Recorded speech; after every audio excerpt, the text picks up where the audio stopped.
Football is back in Honolulu. Stanford brings serious NFL cred. Frank Reich, their new head coach. Andrew Luck, their new GM. And maybe the next great Hawaiian quarterback, a redshirt freshman, Micah Alejado.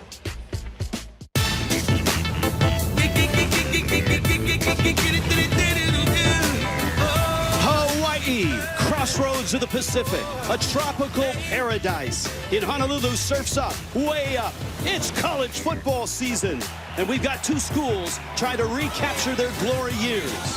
Stanford's revival is tied to the return of ground and pound, and it's a Stanford touchdown.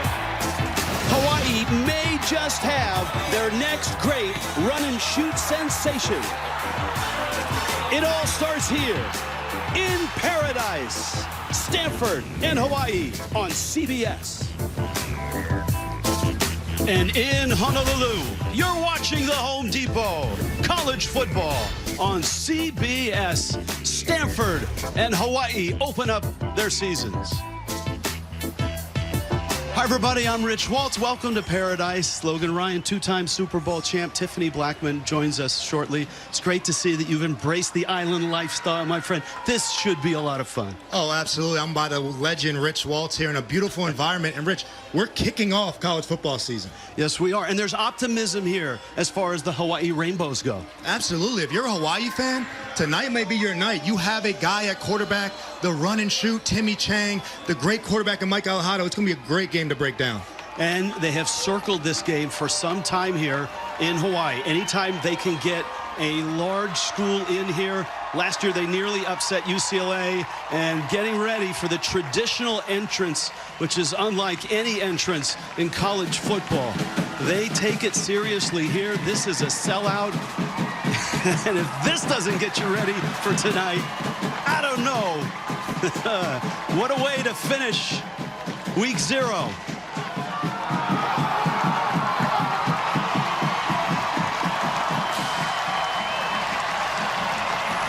And, of course, their head coach was a great quarterback here.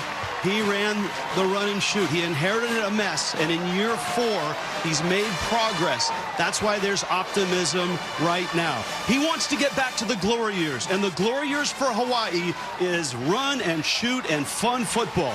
And it has to do with the culture and the brotherhood. And that's what he's built the last 3 years. And they are ready. They are back.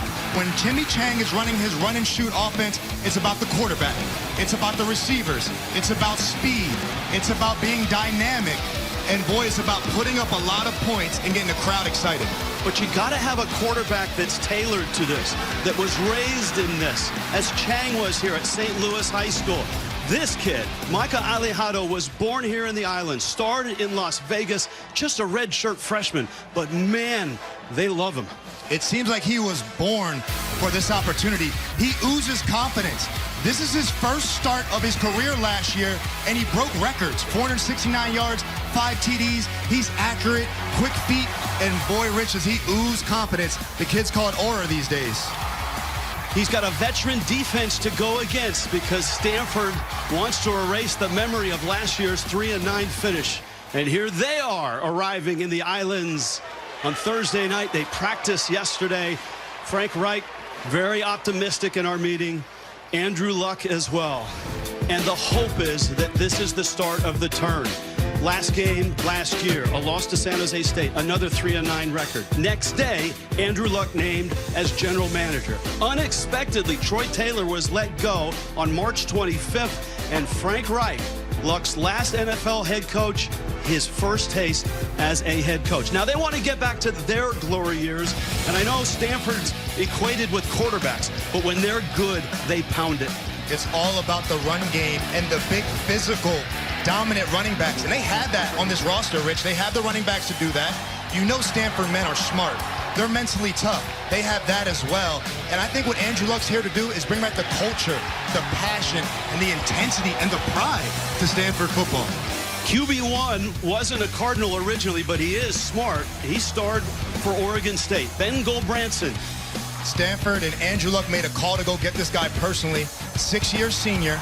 He's experienced. He's a winner. He's operated under the center, and he's 7-1 as a starter in 2022. He's been there before. He's done this. We have the rookie and the vet here tonight.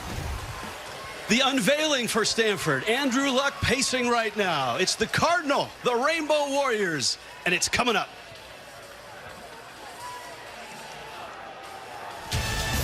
The Home Depot College Football on CBS is sponsored by Liberty Mutual Insurance, Jersey Mike Subs,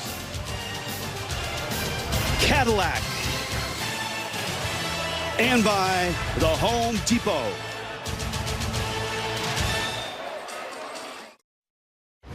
Adam Zucker with the first Jeep update of the year. A ranked-unranked Big 12 conference game in Ireland to start the season. Rocco Beck, Anthony's son, he threw for 2 and ran in this deciding score in a 24-21 sloppy final in conditions that were not Hawaiian.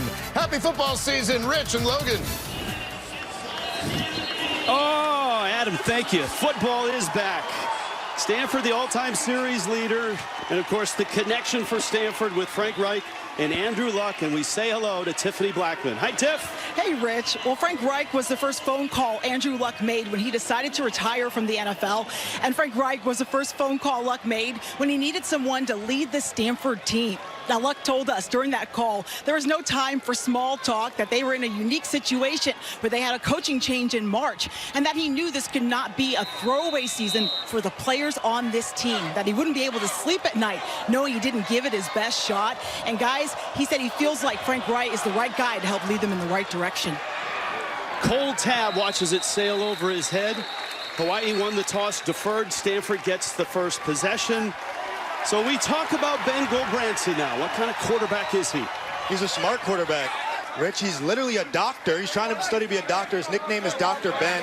But he was consistent during camp. There was a quarterback battle. But he won it because of his IQ, his ability to operate the offense, and his experience. Again, he's a 6-year senior. Game plan for Stanford. This is a pro-style offense for Frank Reich. A lot of what he ran with the Colts, a lot of what Andrew Luck ran when he was at Stanford. So expect Stanford to try to establish the ground game. Micah Ford in the backfield. This is Ford off right tackle. And Ford is hit at the 25, maybe 2. Jackie Johnson makes the stop. This offense is tailored to tight ends, and they have one of the best in college football with Sam Roush. If Andrew Luck has anything to do with it, he's going to involve the tight ends. That's what he did when he was at Stanford. And Sam Roush is a top pro prospect on the field. He is tall. He is fast. He can block. He's a complete tight end, similar to a George Kittle in the NFL. 2nd down and 8. Gulbranson to throw. Time out of the backfield. Ford with the couldn't hold it. And Stanford staring at a 3rd down and 8. Dennis Thurman is the defensive coordinator for Hawaii. He did a great job last year. Maybe his favorite player is Peter Manuma. Oh, Peter Manuma is a beast. He has a long hair flown off his helmet, similar to a Troy Polamalu. Look at that right there. And he plays with that energy. He told us, Rich, that he switches the switch of the defense. He turns everybody up on game day, and he operates everything in the back end. This is not a big stadium, the temporary stadium on campus, but it can get loud and it can get rowdy. Gulbranson now. A 3rd and 8, firing over the middle, a sliding catch there. C.J. Williams. High degree of difficulty for the transfer from Wisconsin. And this is why Gulbranson won the job. Look at, he's calm, cool, collected, delivers a ball right behind his receiver. We got to see if this touched the ground here. Williams cradles it. Does that tip touch the ground? Stanford's on the ball quickly. I would, because it looks like this could be coming back if the refs see that. 16 yards on the throw. Yeah, the officials, an ACC officiating crew with collaborative replay in Charlotte, North Carolina, are going to look at this one. Now, you can't touch the ground if you have control of it, but if it wobbles the ball at all, ooh, that's tight. It is, and I look at it right there. I would love to see his hands underneath it. It can touch the ground, but did it move? I think it moved. I think this ball's coming back.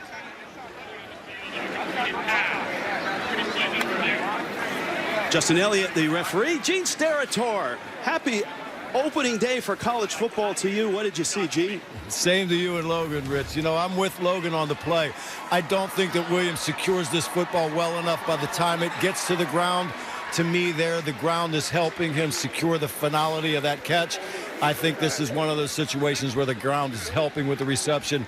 In my opinion, I think they overturn this one, the incomplete, guys. I agree, Gene. I see the tip of the ball. And I think I would love if Cole Branson got that a little out in front. It wasn't the tightest spiral. He put it behind and made a tough catch there for Williams. Williams still should make it. But I think that ball, that tip touched the ground like Gene said, and this could be coming back. And, of course, the officials on the field have to call it in real speed. That's obviously a tough call to see in real speed. After review, the ruling on the field is upheld. Hawaii has charged their first team timeout and is out of challenges for the remainder of the game. It's first down. Wow, Hawaii did challenge, and it's upheld. A 16-yard gain. That's shocking to me, and that's a major start to this game. I didn't see that. Gene didn't see that, but the referees say they saw that. First break there for Stanford. Gene, what did you think? Yeah, the reason why I really think, too, as Logan said, look, when the nose of that football hits the ground, you can clearly see it bouncing back upward, which means he isn't securing that very firmly because that ball moved right back up through his hands. I really felt like that was incomplete, fellas. All right, thank you, Gene. A break for Stanford. The 16-yard hookup stands. Cole Tabb in the backfield now for the Cardinal. And this is Tabb, strong runner, and he blasts over the right side, and he's got 8 yards. Jaheim Wilson-Jones makes the stop. If you want to see Stanford's game plan, whose offense is it? The Colts, Stanford, we don't know, but it's a run game. And look at Sam Roush there doing his job. We highlighted him in the pregame there about how he's a top tight end. And it's what he's doing in the run game. They can run the ball around 86 all day, and they want to run the ball today. 6'5", 260. He's like another offensive lineman. And we'll see multiple tight ends all day for Stanford. First drive of this game, Branson swings it out. Roush has it, but stumbles. It was second and short. Let's see if he's got the first down. He does on a gain of 2. They run the quick play action to Roush. If this ball's in front, Roush is running for a long time. Again, a little behind him. That's the second throw that Branson had that is a little bit behind his receivers. Biggest challenge for Hawaii in this one, and even Dennis Thurman said it. You got to be able to stop the run game. They got to be able to tackle and stop the run game. They go against a passing offense every single day in practice. How does Thurman and his defense step up to stop this run game?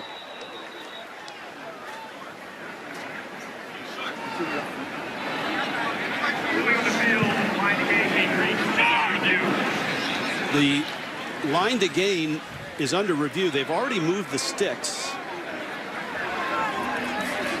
Obviously, Hawaii didn't challenge. This has to be... Well, it's all about the line here, right? The line's a 47. The ball's behind him. And you see where that stick is, and it looks like he falls backwards. And where the ball is when he goes down, well, it's really tough. From that angle, I don't know that you can overturn it. But is that a first down, Rich? It does not seem like he gets past that line to gain of that stick right there.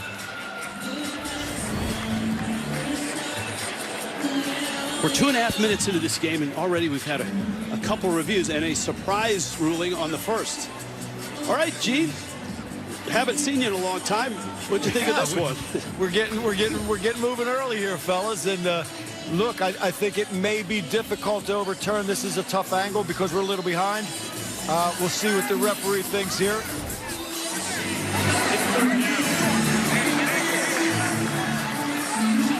So they are going to reverse it and bring the sticks back.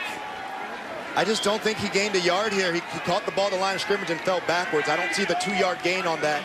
It's going to lead to a 3rd and short. Rich, you and I both know that Stanford told us they want to run the ball today. Can Dennis Thurman and his defense bow up to stop this run on 3rd and 1? Micah Ford in the backfield. First possession of this game. Maybe following the tight ends here. There's a lot of them to follow. Ford, I don't know, and with a spin and second effort, he's got the first down inside the 45. He is solid, 6 feet, 220 pounds. The sophomore out of Toms River, New Jersey. Jersey boy, I love that for him, but he's 220 pounds.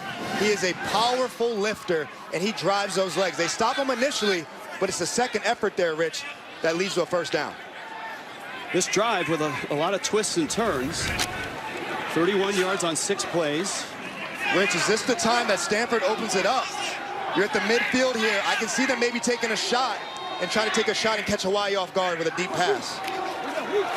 On the ground still, Ford spinning, breaks a tackle, Ford to the 30, and he's inside the 30 to the 27-yard line. Peter Manama is the Energizer Bunny of defense. You see number 1 here, and this is a mano-a-mano play. Who's going to make it? Manama doesn't wrap up. Michael Ford, Stanford's one of Stanford's best offensive players, just challenges Hawaii's best offensive players. That is an energy booster for the Stanford sideline. When Andrew Luck and Frank Reich talked about what offense they would run, they said, let's just run what we had last year. But 3 days into spring, they both looked at each other and said, we're going back to the Colts. We're going back to the Stanford Glory offense. And it's working right now. Go Branson, little swing pass. Roush with the catch. Good open field tackle there by Elijah Palmer. And Roush is down at the 25. And Rich, it's week 0, and the offense for Stanford's unknown, right? We've been speaking a lot. Is it Andrew Luck's offense from his day? Is it what he ran the NFL? Is it what Frank Reich likes? We know that both of those offenses, though, they want to run the ball, and the tight ends are going to be heavily featured, and that's what we saw early. Yeah, it was a great day on the Stanford campus when they decided to turn back the clock on the offense and turn away from last year's offense for the tight ends. They must have had, some sort of tight end party, because this is an incredible offense if you are a tight end. Go Branson, 3 of 4, 19 yards on this drive. On the ground still, Cole Tabb this time. And this time Hawaii stiffens to the 23, sets up a 3rd down and about 5. And look, we talked about the legacy at quarterback and at running back. There's a legacy at tight end, too. Oh, Stanford's tight end U. Look at these guys. They have Zach Ertz, a great player I played against. Dalton Schultz still doing it. Austin Hooper. And now you got Sam Roush in this tight end room. So Stanford is known for their tight end play, and this offense is going to highlight guys like that. In field goal range, inside the 25, 3rd down and 5. I can anticipate some pressure here. I see the man-to-man coverage with the DBs all lined up back here. Go Branson has time, a wobbler, but caught right at the 20. And that's Caden High, the transfer from South Carolina State. He is short of the 1st down. And decision time for the Cardinal. Oh, you go for it, Rich. Andrew Luck's back in town. Frank Reich said here, I'm only here for 1 year. I'm not here for a long time. I'm here for a good time. And we're going to start going for these 4th downs. Why not stick to the run game? Because Hawaii has not stopped it yet. Follow the tight ends in Stanford's offense. That's where the ball's normally going. That's Brandon Doyle in motion. And that's Micah Ford. Stanford's drive continues to the 16. Dennis Thurman's defense is not stopping this run right now. They're not getting control of the game. Michael Ford, again, following the tight ends, and Peter Manama is not able to make that tackle. He makes the contact, but Michael Ford falls forward once again. I would love to see Hawaii bring some pressure and commit to shutting down this run game. If not, you're going to see Stanford marching down the field. 4 carries, 25 yards for Micah Ford on this opening drive. Go Branson. Throwing, incomplete, flags down back near the quarterback at the 21-yard line. Rich, I heard a collision up here in the booth. I think Go Branson took a big shot.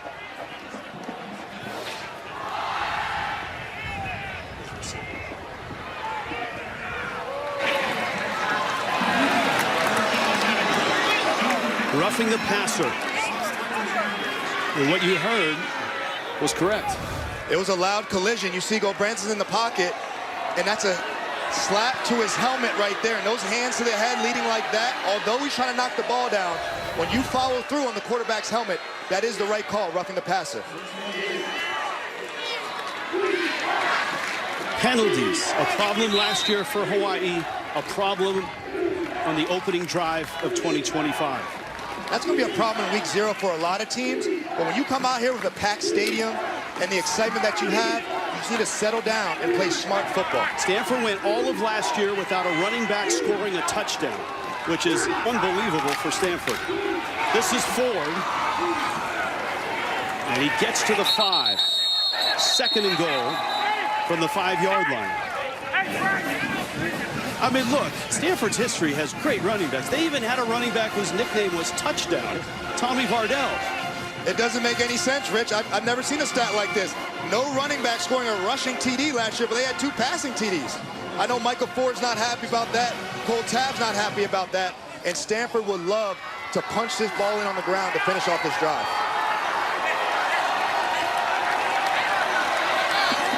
You got Sam Roush down bottom here. If he gets one-on-one, this is where Gulbranson should go. He's looking his way and overthrows him at the goal line. 3rd and goal. Gulbranson had his one-on-one with his go-to guy in Sam Roush. But Verdell Edwards, he's a big corner. He does a great job of not giving any ground, putting his heels on the goal line, and pushing Roush away so this ball is far and away. Great stop here. It sets up a 3rd down for Hawaii. Does Dennis Thurman bring pressure and play man-to-man like he just did, or does he drop into his zone, Rich? Good mix here on the drive. 5 throws, 6 rushes. Anticipate the motion here at the bottom of the screen, Mitch. This is going to be the identifier if it's man or zone.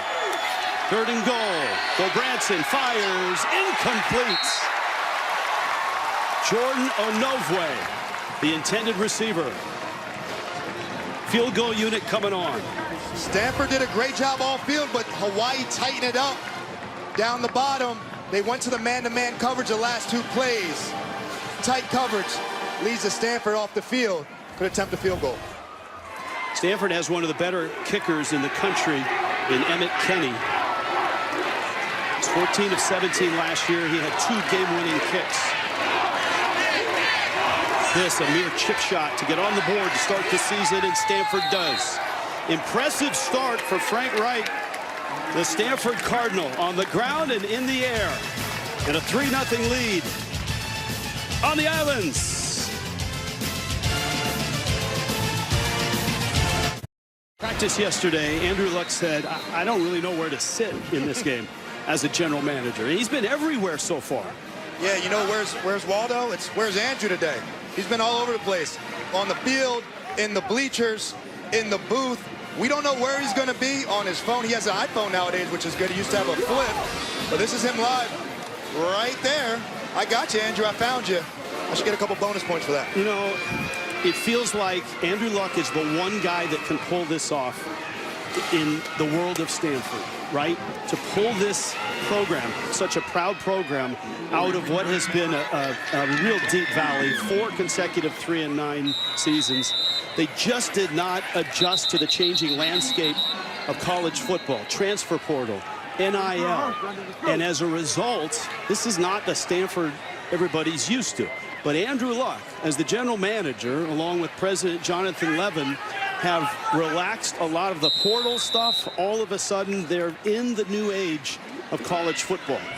They brought him home. They brought the golden child back home to lead Stanford into the new era. Cam Barfield, Brandon White, deep. Stanford on the board with their first drive. This is a hooked kick. And a fair catch called for and made. Now we turn our attention to the run and shoots. Micah Alejado has made 1 start in his college career. And with that 1 start, he has expectations soaring. Unbelievable. Look at his high school record. 125 TDs and 4 interceptions. This is the golden child.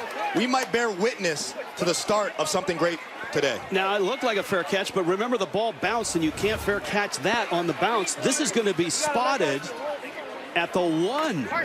Wow, and this is a huge mistake here, and I would love he would have put his foot out of bounds in the white and straddled it and established himself out of bounds so he could have got that kick to be called out of bounds. Landon Sims in the backfield. Run and shoot, runs out of the gun. Alejado, 5'10", 180 pounds. Just his 2nd college start. Stanford brings 4. Alejado in the end zone. He's in trouble and goes down and fumbles. Touchdown, Stanford.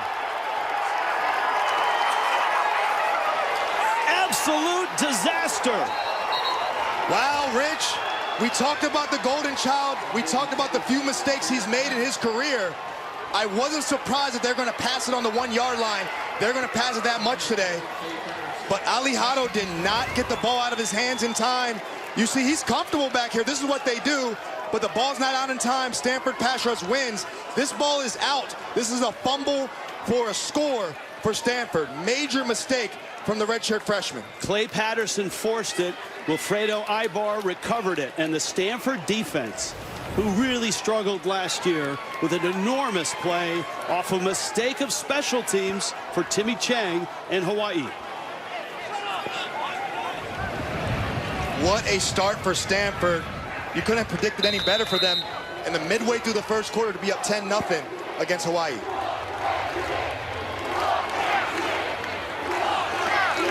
Emmett Kenny for the extra point. Same spot as the field goal.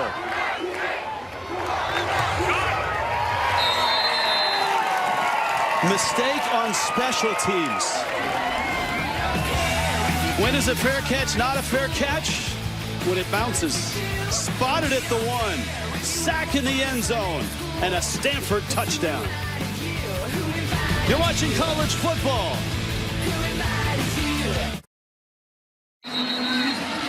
Frank Wright, coaching his first college game, is already up 10-0. All right, Logan Ryan. I would have loved if Brandon White would have put his foot out of bounds to establish that kick out of bounds. That's a mistake. A major mistake would give Stanford the ball on the 1 yard line, which then leads to this, the strip sack fumble. Alejado cannot hold the ball in the end zone. It is an offense that's tailored to get the ball out quickly. The redshirt freshman quarterback didn't do that there. Timmy Chang told us in our meetings on Thursday, last year we did not have positive energy when things went wrong. They lost some games that they had the lead, and when things went south, they went south.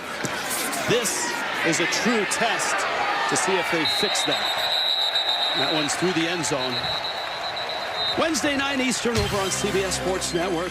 Inside college football, they'll look ahead to all the Week 1 action, maybe a few highlights from Week 0. Appointment television, Wednesday, 9 Eastern on CBS Sports Network. Maybe the best way to defend the run and shoot is not to give them the ball. And Stanford ate up with that first drive, half of the first quarter. And that's going to be Stanford's game plan. We just saw it in the first drive. Run the ball, eat up all the clock, score points. Alejado fires, sideline, and a leap there by Carson Papunu, and it's incomplete. All right, the starting lineup for the Rainbow Warriors. We haven't got to see much of their lineup out there today, but it's going to be Pofeli Ashlock, number 5, the wide receiver. To run and shoot, you need to have a smart quarterback and a smart wide receiver. This guy's going to get the bulk of the targets here today. You see him in motion right now. This is their go-to guy. Second down and 10. On the ground, Landon Sims is blasted. He loses 2, and we check in with Tiffany Blackman. Hey, guys. Well, now we get to see how Alejado responds to this adversity. He told us when he came in here and became the leader of this team that he felt like this group needed more of a sense of urgency, so he took it upon himself to be more of a vocal leader and try to rally the guys. And we saw how he took command of our press conference, too, guys. He had quite the presence in the press conference. He's a really impressive young man. And this is another sign of adversity he's going to have to face early in his career, this 3rd and 12 right here. It's a good defensive line for Stanford. Alejado in trouble. Little screen. Caught there by Cam Barfield up the sideline. He's going to be short of the first down. They'll mark him right at the 33. He had to get to the 35. Absolute beautiful play call here by Timmy Chang. He dials up the screen on 3rd and long. They just don't have enough blockers up front and not able to get that first down there. And then Alejado, who's used to having a clean jersey, is getting hit today. They do not want to see him get hit. He is only 5'10", 180 pounds, Rich. Bryce Farrell is deep. Billy Gowers is the punter for Hawaii, and he's a 29-year-old Aussie who can kick with either foot. Gotta go! Gotta go! Gotta go! Gotta go! Wow, 29 years old, he can punt with both feet. They just beat the play clock. Fair catch called for. Good bounce. If Hawaii can get there, and they can't, and it rolls through the end zone. That's a 67-yard punt. Second possession for Stanford. On the Islands, already up 10-0. Stanford with an early 10-0 lead here in Hawaii. For the first time ever, MTV Video Music Awards are on CBS, hosted by LL Cool J. Don't miss the live TV event of the year, Sunday, September 7th, live on CBS and Paramount+. Logan Ryan, Tiffany Blackman, Rich Waltz. Week 0 opener, Stanford and Hawaii. Then Gulbranson, impressive on the first drive for Stanford. They got a field goal out of that, then a sack and a fumble in the end zone for their touchdown.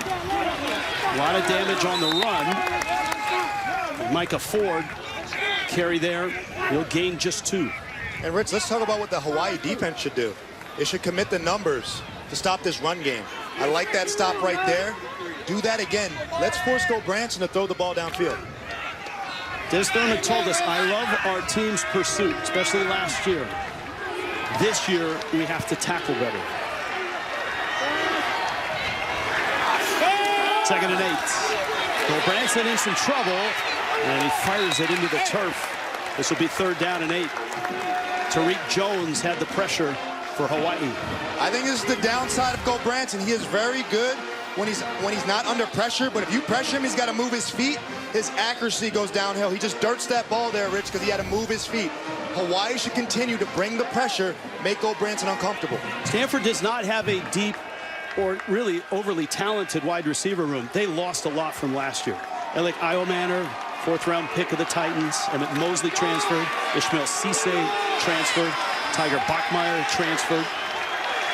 And then they got a bunch of receivers right here at the bottom of your screen. And Bryce Farrell, number 11, has track speed. Gulbranson fires into coverage and almost picked. He was looking for Roush. Elijah Palmer almost with a turnover.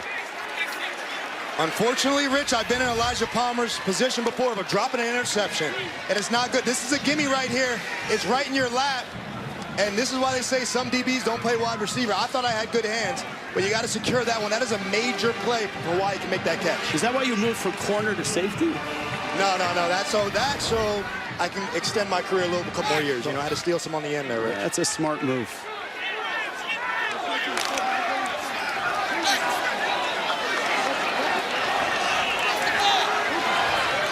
Adam Flintoff to punt for Stanford, and a flag is down. Delay of game. Offense. 5-yard penalty. 4th down. Well, sometimes the punt team takes a delay game on purpose, but when you're this backed up, that is not good operation there. We see special team blunders. You can expect that in early season football. In college, there's no preseason. So these kids, first game in a long time, that's where we've seen some of these mistakes.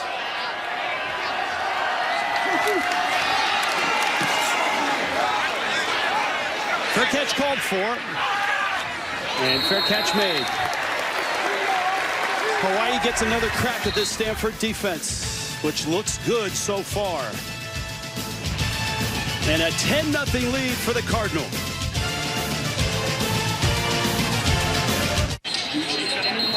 That is Colin Wright, the best cover man for Stanford. He has not played yet, which is an indication he may not play at all. Groin injury. He was going to cover Pofele Ashlock in the slot. Obviously, Stanford banged up secondary. Scotty Edwards is not on the trip. Jordan Washington with a helmet on. But so far, no Colin Wright. And Micah Alejado in the offense for Hawaii have not been impressive so far.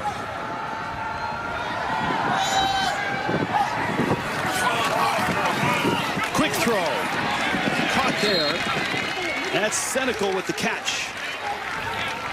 Andy Thompson is the new defensive coordinator, co-defensive coordinator. Both defensive coordinators, he and Bobby April, are down on the field. Alejado. Ashlock with the catch. That's a nice way to get some rhythm for a young quarterback. Rhythm's the word, Rich. That's exactly what I'm seeing. They're settling the game down for him. He's getting the ball out quickly. In order to be efficient in this run-and-shoot offense, the quarterback needs to find his rhythm. Still at 3rd down and 3 right at midfield. Alejado fires it to the sideline. Caught there. That's Brandon White. Nice move. And White's got a first down into Stanford territory to the 36. And this is what we expected today, Rich. Rhythm for the quarterback. Ball out quickly, accurate. He looks a lot like Tua, ladies and gentlemen. Get the ball out there, and Stanford's going to have to tackle in space today. There is a component of tempo in this offense, and they're going fast now. Alejado scrambling. Got good wheels. He's 30. Alejado, he's 20. Alejado slides down to the 6. Micah Alejado. Big gain for Hawaii. Micah Alejado has arrived. Maybe a half a quarter late, but that's okay. He's got time. It's not there. He's looking down the field, and he can also do this. He can use his arm, use his legs to extend the play, and he slides to get out to take any hard contact at the end. That's a 29-yard scramble, and Hawaii in the red zone. They mark it at the 7 of Stanford. And Rich, these run-and-shoot offenses tend to struggle in the low red zone. There's not as much space for the quarterback down here. Sims is the short yardage back. Alejado in trouble. Alejado blasted at the 5, down at the 4. Matt Rose made the hit. His helmet has come off, which means he's going to have to come out of play. He's got to come out. They got to bring in Luke Weaver here or put a running back in. They got to do something different here unless they use a timeout. Remember, they lost a timeout already when they lost a challenge in the first 2 minutes. Luke Weaver, the junior backup out of Manteca, California, comes in a crucial spot here. This is a big play for Luke Weaver. Do they hand it off and play it safe, or maybe a quick screen play, Rich? Philly Ashlock in the slot right there. If they get the man-to-man look, I could see us going to number 5. And Timmy Chang is going to say, look, let's just burn the timeout. Let's get Alejado back in there. Yeah, Luke, thanks for coming out. We're going to put our guy Micah back in. This is what people paid to see. This young freshman quarterback put on a show.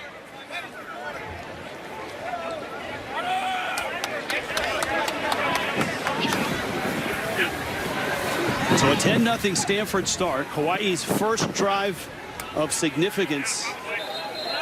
And the scramble by Alejado has put them in a great spot. Because of the timeout, Rich, Alejado gets to come back in the game. If they get that man-to-man look, I'm thinking a pick route for number 5, Philly Ashlock. I think that Timmy Chang is trusting him to make that decision.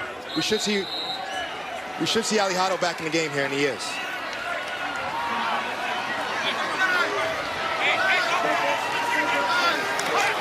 You're going to get some motion here, Rich, and that's going to tell Alejado what he needs to do. Barfield is the back. Alejado fires, caught, touchdown, Ashlock. Now that's the run and shoot. And that was because of the timeout by Timmy Chang. He got his quarterback back in the game. They moved number 5, Philly Ashlock, to identify if it's man or zone. And once he knows it's man-to-man, he knows that this slant route's going to be open all day long.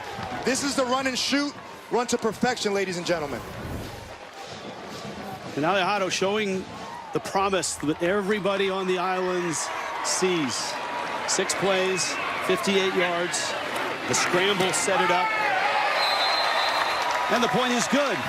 Hawaii wobbles out of the gate, but answers with an impressive drive. It might have been a little bit of a late start for Hawaii, but they are here. Philly Ashlock, ladies and gentlemen, told me he's going to have a big day today.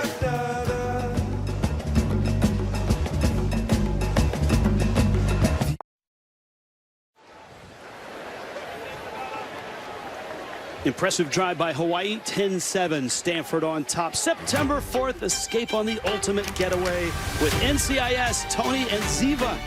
Hunted by hackers and assassins. Good thing espionage is their love language. NCIS, Tony and Ziva, streaming September 4th on Paramount+.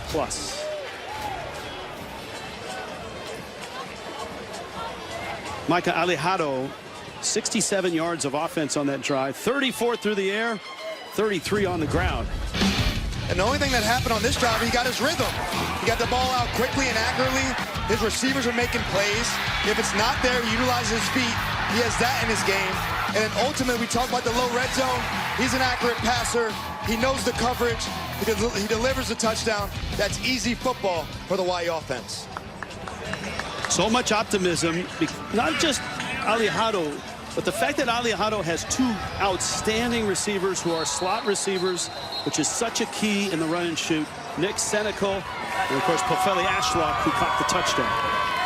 The run and shoot is a rhythm offense with the quarterback and the wide receivers both reading the defense and finding open space.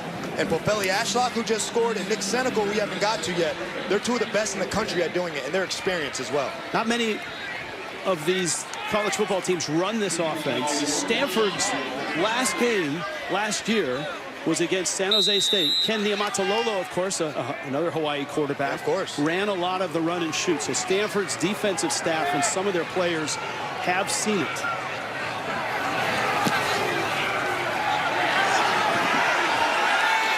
This is Cole Tabb.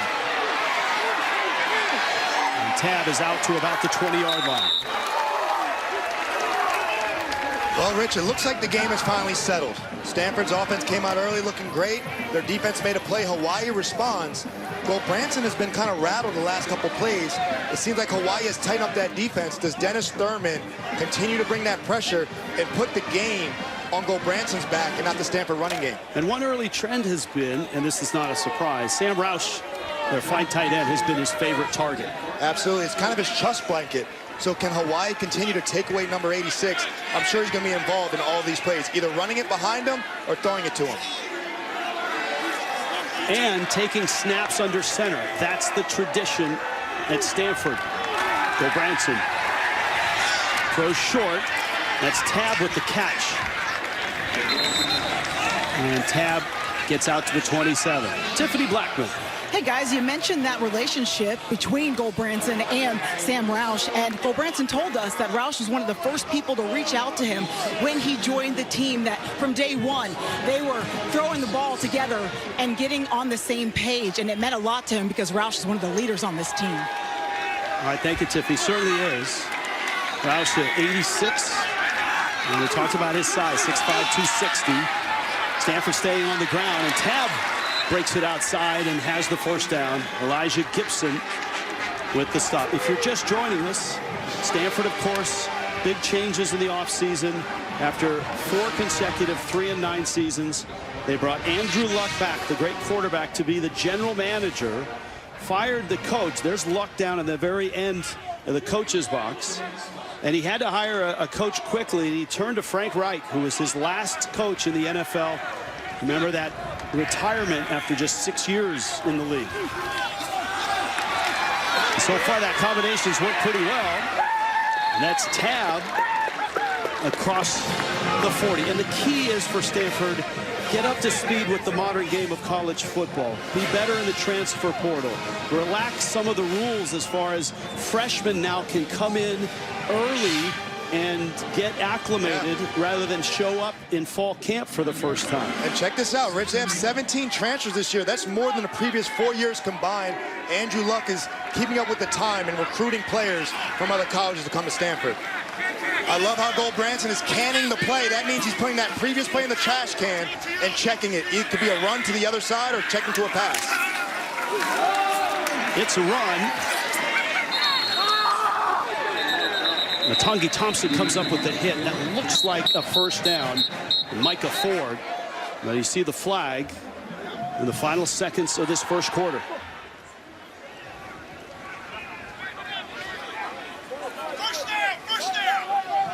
There is no foul on the play for holding. It's first down. And Rich, I was explaining that canning that Branson's doing at the line of scrimmage. They're going to take it to the quarter here. But this is a good play for them. If we don't want to check it to the right, we'll check it to the left. This is why Dr. Ben Branson is in command of this Stanford offense. And a 10-7 lead for the Cardinal and Frank Reich after one.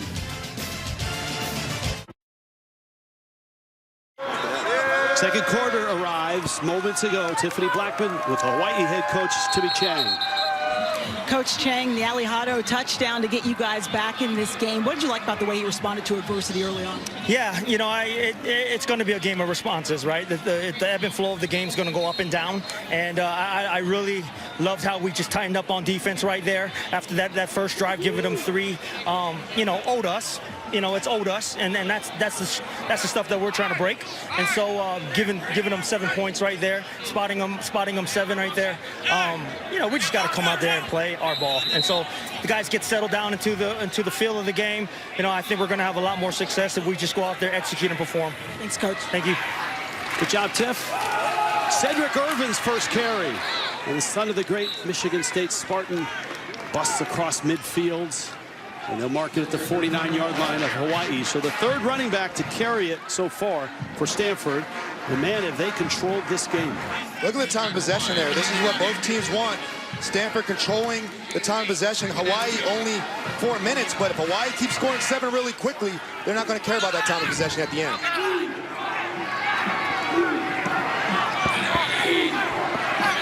Second and 2.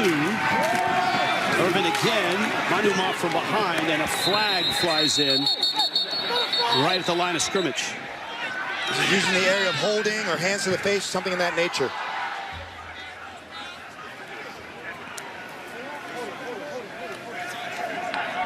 Personal foul. Face mask. Defense. Number 52. 15-yard penalty added to the run. Automatic first down. It's Luther McCoy. You heard Timmy Chang tell Tiffany that's old us with that turnover, giving up the touchdown. Old us for Hawaii last year was also penalties. And it seems like Hawaii can just not get out of their own way right now. Too many personal fouls, too many dumb plays, to be frank with you. That's really costing them so far in this game. That's a huge flag. Football just outside the 30.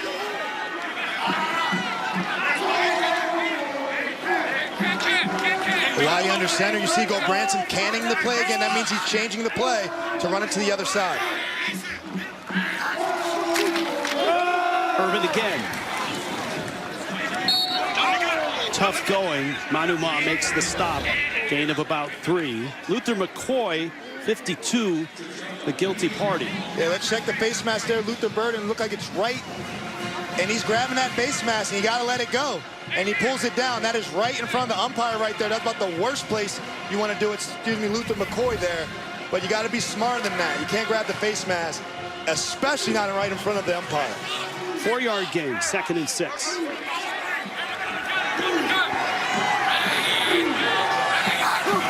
High snap. Irvin. Looks like 3 more yards. And Rich, when you're playing against a great running team like Stanford's clearly is and wants to be, it's all going to come down to 3rd down. It's all going to come down to 3rd down here. You see Stanford's going to commit to run the ball. They're going to follow their big guys there. You see everyone getting pushed out. Hawaii's bowing up, but all that matters in this red area, all that matters after all those run plays is, can you get Stanford off the field on 3rd down here?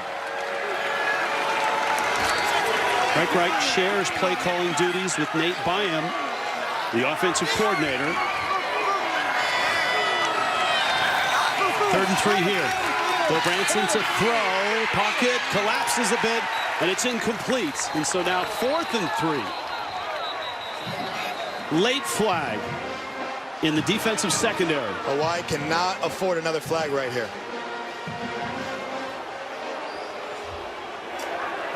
Pass interference. Defense, number 3. Ball be placed at the spot of the foul. Automatic first down.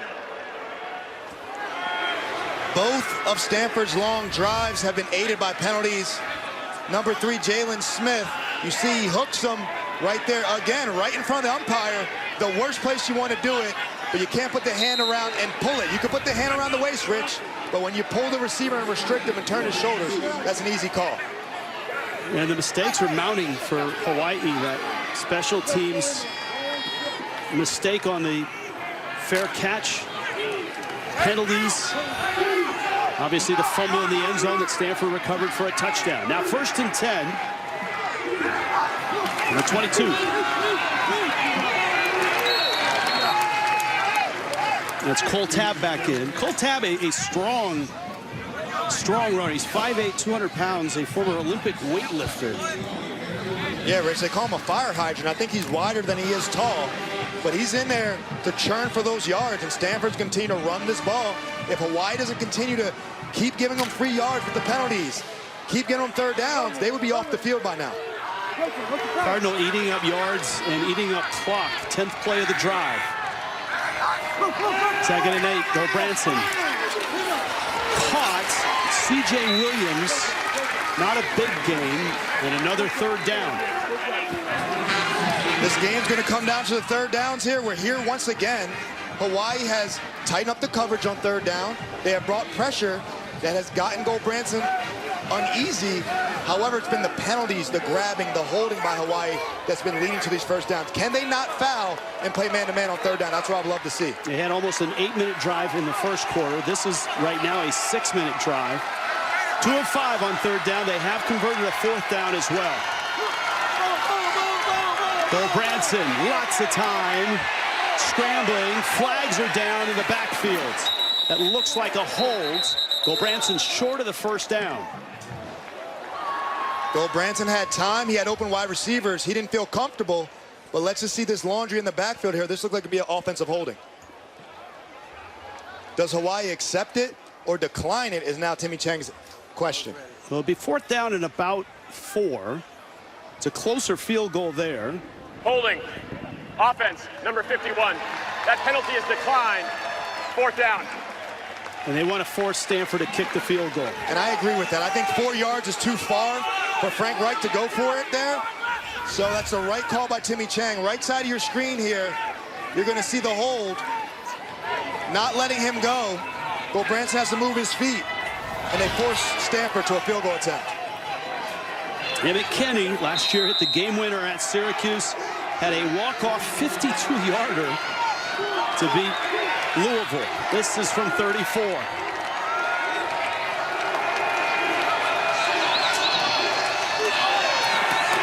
It's blocked. Hawaii gets a hand on it. Special teams. Week 0 football, Rich. The special team blunders. Hawaii gets their hand up there. They kind of get a steal position back now. They've been playing ugly football. They're able to get back in the game. When we come back, we get to see the true freshman, redshirt freshman, Mike Alihado, back behind the driver's seat.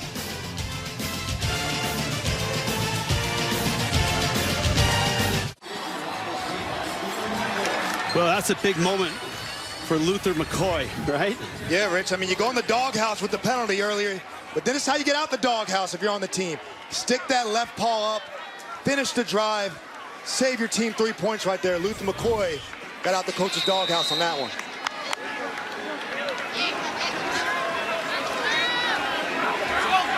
So the run and shoot back in there. Stanford has eaten a lot of clock.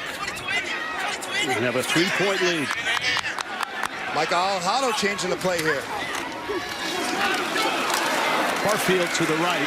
Stanford, good defensive line, good linebackers. And Hawaii really had trouble running the football last year. They did. It's not something they try to commit to too much. When they run it, they get some yards. They pass the ball more than anybody in the country. It's just not their style of offense. 6 yards on that carry.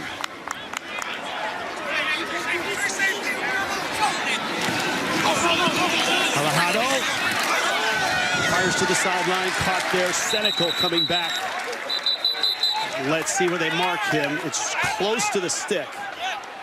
This look above the stick for me to be a first down here. They're moving it. That's a first down. He doesn't look like, talk like, feel like a redshirt freshman. Alihado's chin strap is loose, Rich. Do you see that? He's just chilling with a loose helmet right now. He is so calm and under control. Some would say he was born for this.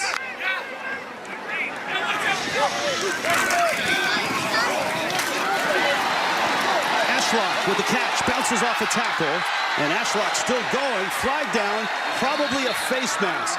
And this could add 15 yards to a tremendous effort by Pofele Ashlock. I got a face mask here, Rich, and Pofele Ashlock is such a great kid when you get to know him. Personal foul. Face mask. Defense, number 51. 15-yard penalty added to the end of the run. Automatic first down. Buffalo Ashlock was a freshman All-American. He had a down year last year, and he told me he's going to bounce back. You see them grabbing the top of the helmet there? That's going to be considered a face mask, and he is playing and running with effort, energy, and juice. He was fired up to play in this game, Rich. Remember, for Alejado, the redshirt freshman, his first pass attempt, he was sacked in the end zone, fumbled. Stanford got the touchdown.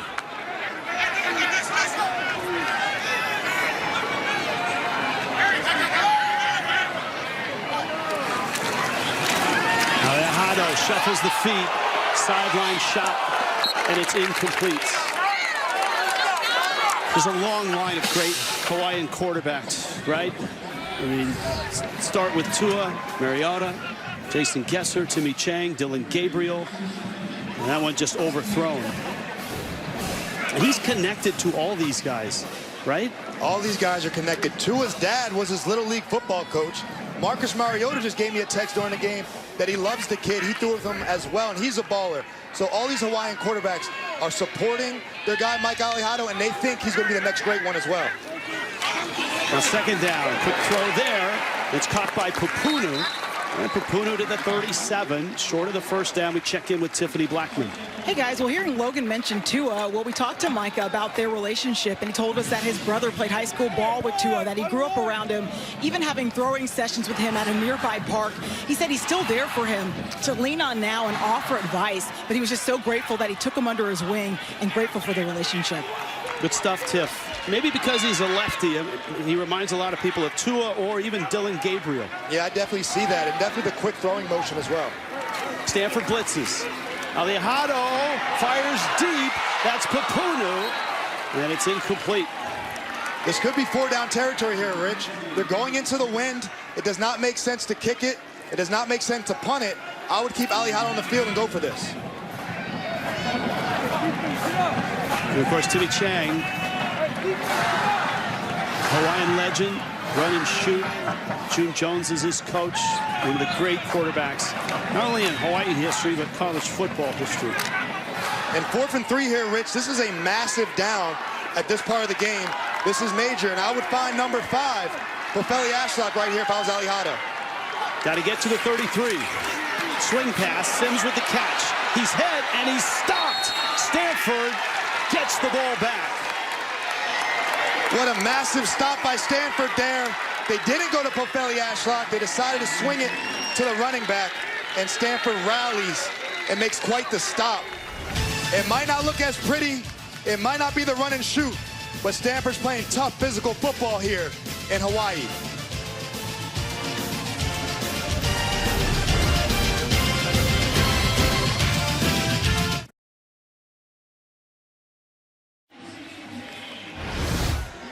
Time now for Working on a Win, presented by the Home Depot. And let's break down the Stanford 4th down stop. Sam Mattingly, 51 here. He had the face mask earlier. He was in the doghouse, but he got out of it. He's in man-to-man coverage with the back. You see all this stuff is traffic to get the running back the ball. But look at Mattingly track it. Look at him track it. He tracks down the near hip and gets that beautiful 4th down stop. That play was made for him not to make that.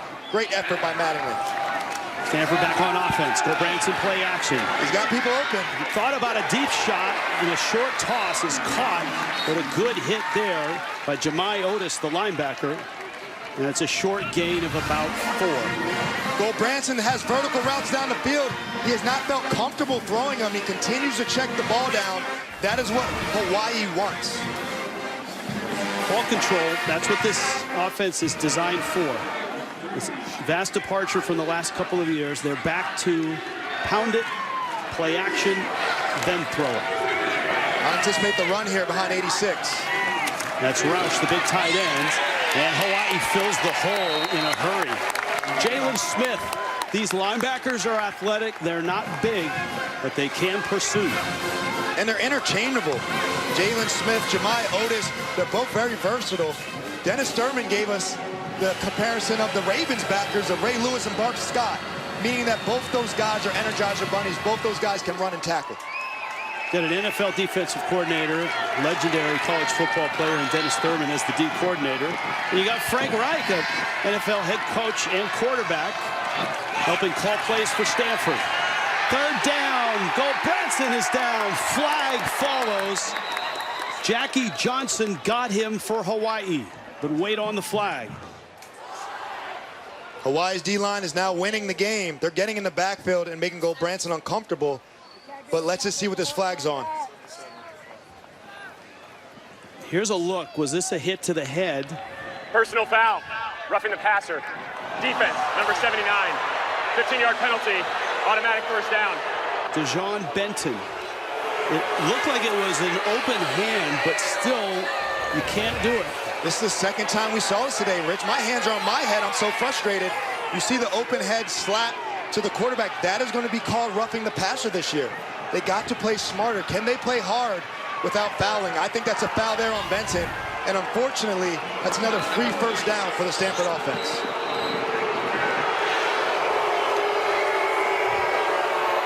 Four penalties. They've all hurt 40 yards. I don't think they know their football. That was a wound to the face.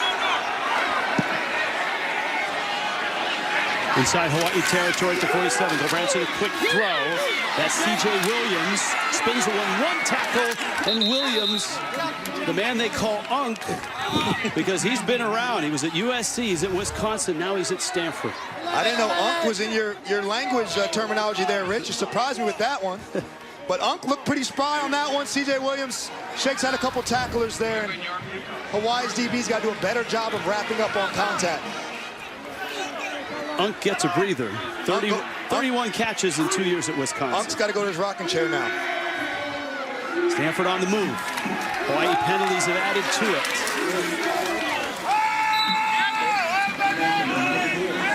To the 31-yard line. I think another reason why Gulbranson won this quarterback job, this is his 6th year, lots of time at Oregon State. This offense demands a quarterback is able to call blocking schemes, is able to operate the offense efficiently, and he's done it. And let's be honest, Rich, it's a run-first offense. They want a quarterback that can check into the right run play and then make some accurate passes when he has to. They don't need Gulbranson to win this game, though. On the ground still, Micah Ford. Well, let's go back in time. His first look at Stanford, this is a Hail Mary for a catch and a touchdown and a win. 56 yards. And when he showed up and was confronted with that, with signing with Stanford, he said, sorry, not sorry. Against Stanford, right? Hey, guys, now you got me. Gulbranson, 9 of 14, 50 yards.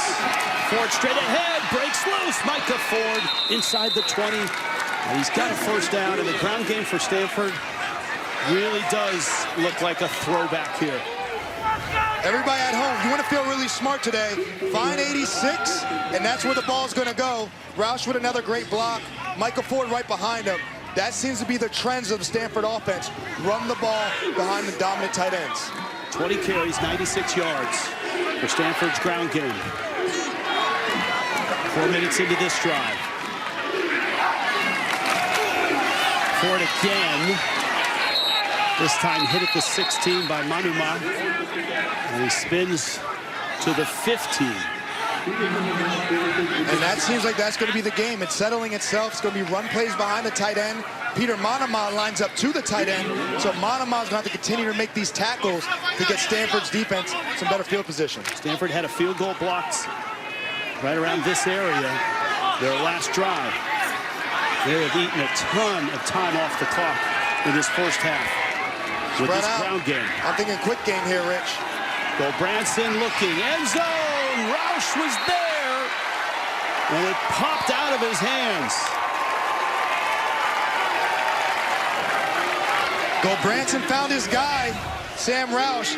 The middle of the defense opened up, and Menio Jensen, with perfect coverage, knowing who Gulbranson wants to throw it to, stays on the top shoulder and finishes through the play. Gulbranson's parents Had to get rid of their Oregon State stuff and get into some Stanford gear. Swap that out quickly. It's funny how parents and kids can switch these days, huh? Irvin's in the backfield. 3rd and 9, Stanford. Some pressure here, Rich. Well, Branson pressured. Throws it away. And it's incomplete. And it's 4th down. This is the answer, Rich. This is the key. Bring pressure to go Branson. Make him move his feet. I swear after every 3rd down, I got to check if there's a penalty. There's no penalty there, so Hawaii played that clean, and that's how you get Stanford off the field. That was Manuma trying to avoid the roughing the passer penalty. I don't think Timmy Chang's happy. That might have been ground. You know, the officials were lining it up, and it is grounding. Number 15. Penalty is a loss of down in the spot of the foul. 4th down. The side judge came up late and had the discussion with referee Justin Elliott. And we bring in Gene Steratore. Gene, grounding? Yeah, just a good job, Rich, of the officials, because first you've got to see that the quarterback remains in the tackle box. He's just at the edge.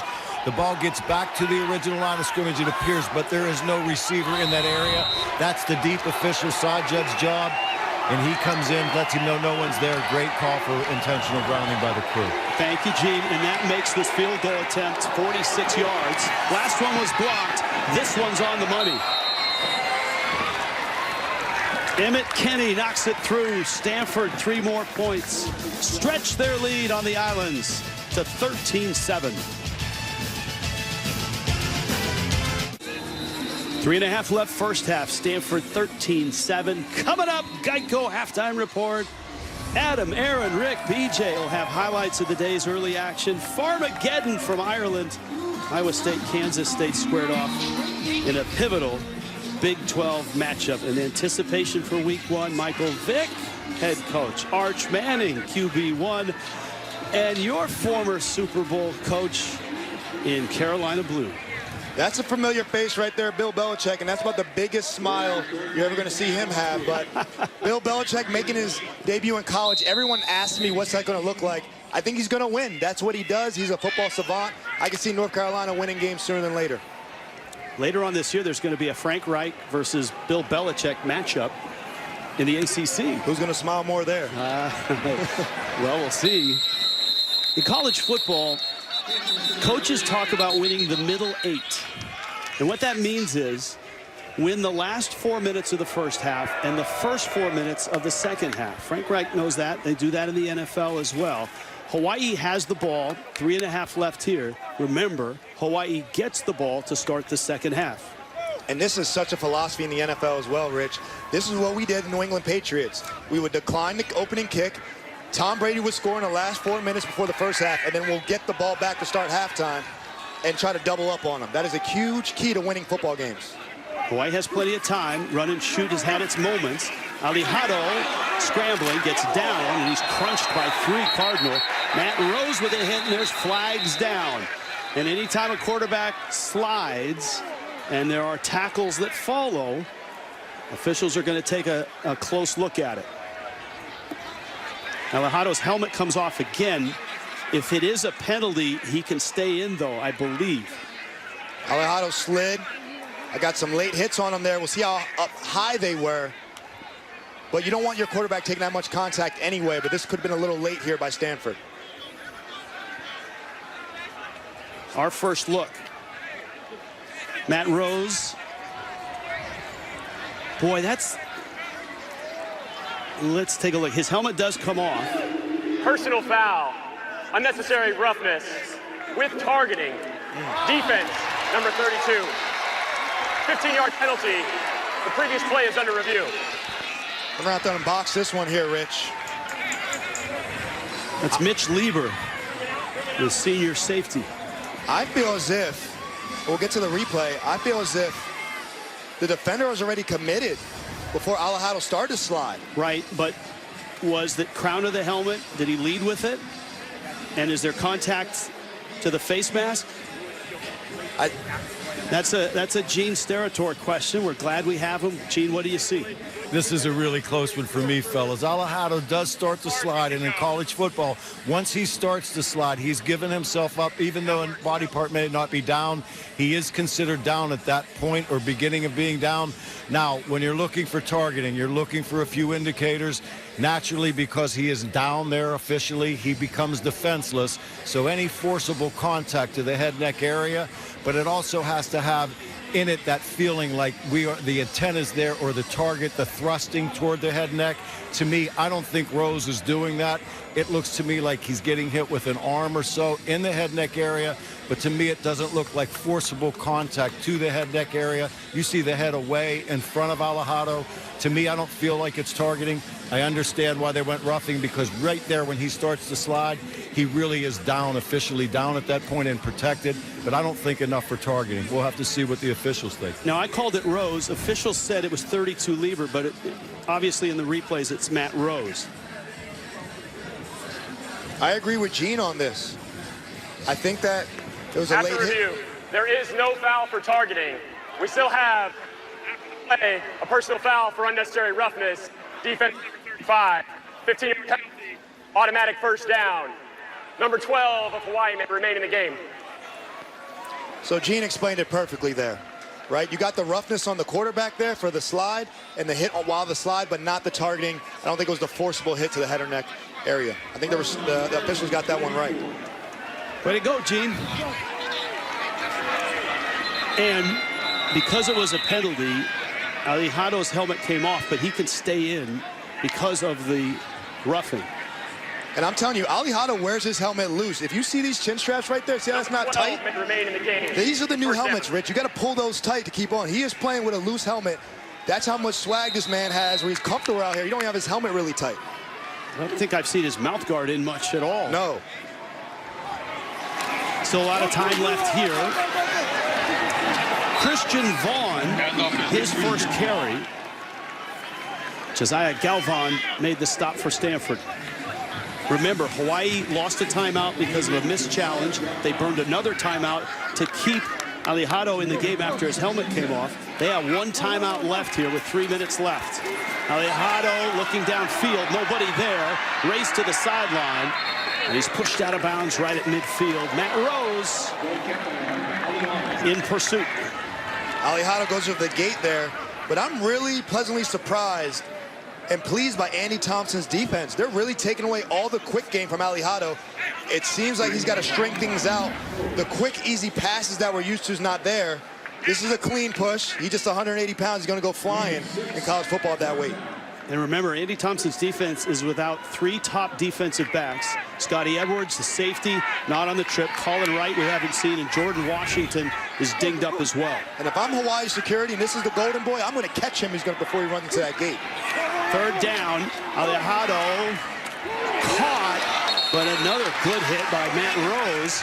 Senecal the catch. He is just short of the first down, it appears. This is a tight spot. I can see this going down to the 2-minute timeout, and I can see Hawaii going for the 4th down here. Absolutely, they're going to go for this. Well, they've given him the first. Initial signal was 4th down. That is a 2-minute timeout. But Hawaii gets a first down upon further review. 2-minute timeout. Fun game here in Hawaii. Timmy Chang and the Rainbow Warriors on the move. Frank Reich and Stanford on top. Hey, Adam Zucker here in New York. Coming up on the Geico Halftime Report, we'll get you caught up on the best of today's action, which right now includes Jalen Daniels looking like his old self and the Jayhawks' new digs, 16 of 18, 3 touchdowns all over Fresno State as we go back to Rich and Logan. Thank you, Adam. Final 2 minutes of an entertaining first half, and Hawaii gets that first down. 1 timeout left. Ball sits at the 46 of Stanford. I think the run game's still alive, Rich. I think obviously they want to pass it. Hawaii passes it more than anyone else. And they want to walk away with a touchdown here before halftime. Redshirt freshman quarterback, Mike Alejandro. They do run it. Sims going nowhere, though. Stanford's defensive front has experience. And they have depth. Many of the transfers that came in ended up on that defensive line. And the reason why they run it, they don't want to give the ball back to Stanford with too much time, so use some clock. But Alijado's going to get in the no-huddle offense now and do his thing. Alijado, quick throw. Caught there. Ashlock, flag down. Flag sits at the 40. It stops the clock. So guys could be holding on the perimeter here. Another setback for Hawaii potentially.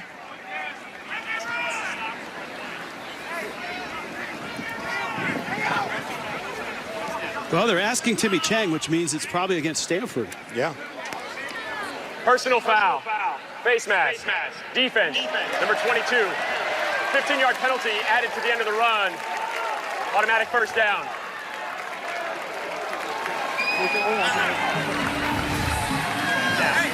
It's on 22 right here. You see the hands of the face. We've been seeing this today. He's grabbing it, and then he pulls it. That is a clear face mask there. Usually you see this go against wide receivers holding on the perimeter, but the DB cannot have the hand up in the face mask. Shea Ojarike with the penalty. You see Stanford now with 5 penalties and big yardage. One timeout for Hawaii, minute and a half left. Closing moments, first half. Barfield flips it back, and that one blows up. Clay Patterson had it played perfectly. Clay Patterson, aura farmer right now. And a flag is down. Patterson celebrating at midfield, may have drawn a flag. Hawaii goes with the trickeration. Clay Patterson's been in college 7 years. You can't fool him. But then he does the foolish TikTok dance that looked like it's going to be a taunting call. Welcome to week 0 football, people. The transfer from Yale. That was a 12-yard loss. Clay Patterson trying to get trending real quick. Cost his team. That might get you a seat next to the coach on the bench right there, Rich. Well, he's going to trend more for that than he would for the dance. And then you get the infamous hand on the head. Oh, doy, what did I do? It was a disaster play for Hawaii and a disaster dance for Stanford. It wasn't that bad for the big fella. After the play, unsportsmanlike conduct. Defense, number 91, his first. 15-yard penalty, automatic first down. Stanford has taken their first charge team timeout. Stanford calls timeout. The ball all the way down to the 21-yard line. That's a costly dance. Thank you. Minute 25 left in the first half.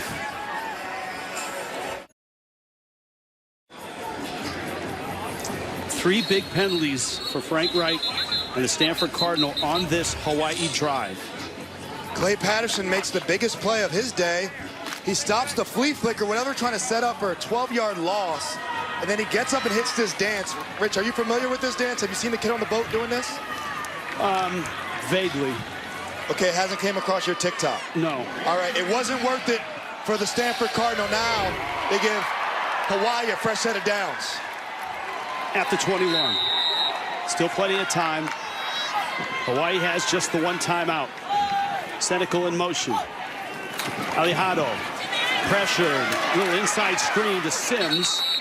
And he's inside the 20. Remember, they can't stop the clock here but once. Stanford offense going to get on the ball here. They are comfortable with this minute left. They operate in tempo all the time. I'm really impressed with Stanford bringing so much pressure and playing tight coverage. They're not making the game easy for Alijado. Hawaii was trying to make a substitution late. Kupuna came on and has to leave the field. When I see these two high safeties, Rich, I can see somebody coming up the middle here. Middle of the field may be open.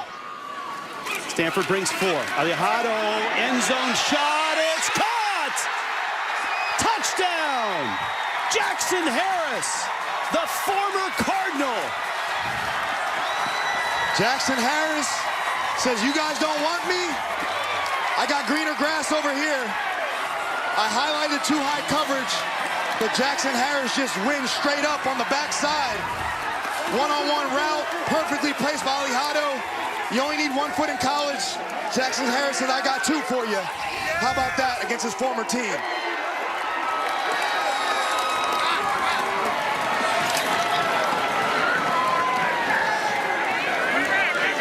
45 yards of penalties for Stanford on 3 flags on that drive. 75 yards, 9 plays, 3 minutes. Hawaii on the board again. And in front for the first time, Jackson Harris bites his old team.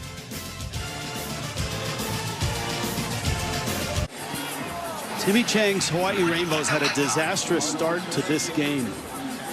And they have come back to take the lead. Penalties on that drive, but some big plays too. 3 minutes. We talked about winning the middle 8. They've accomplished the first part of that. They've run the clock down to 42 seconds. They have their 7 points. Hawaii gets the ball to start the third quarter. And Rich, I don't think Hawaii has played well at all in this first half, and they had the lead.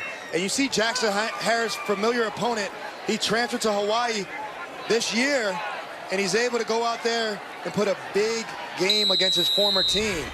So he's happy to be on the white side right now.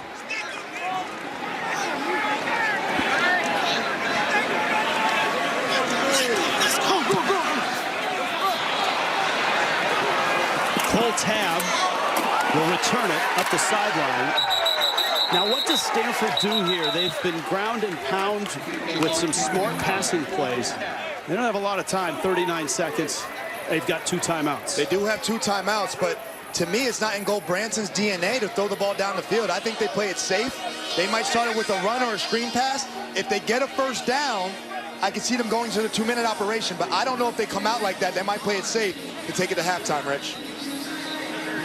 Frank Reich was in line with a basket at Costco when Andrew Luck called him and said, hey, I can't mess around. I got no time for a chit-chat.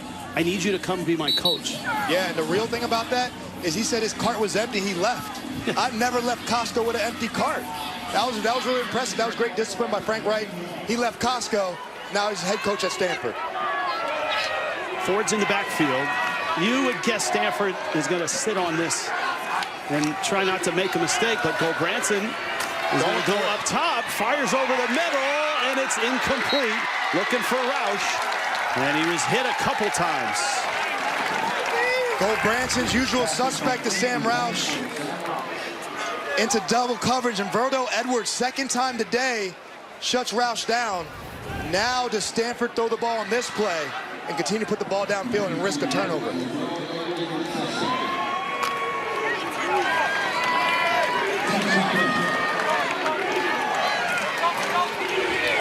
They got to spread open, Rich. They might try it. They're going to put it up again now, a little screen pass. And Ford is going to get caught, and he's down at the 18. Now, Hawaii has just the 1 timeout.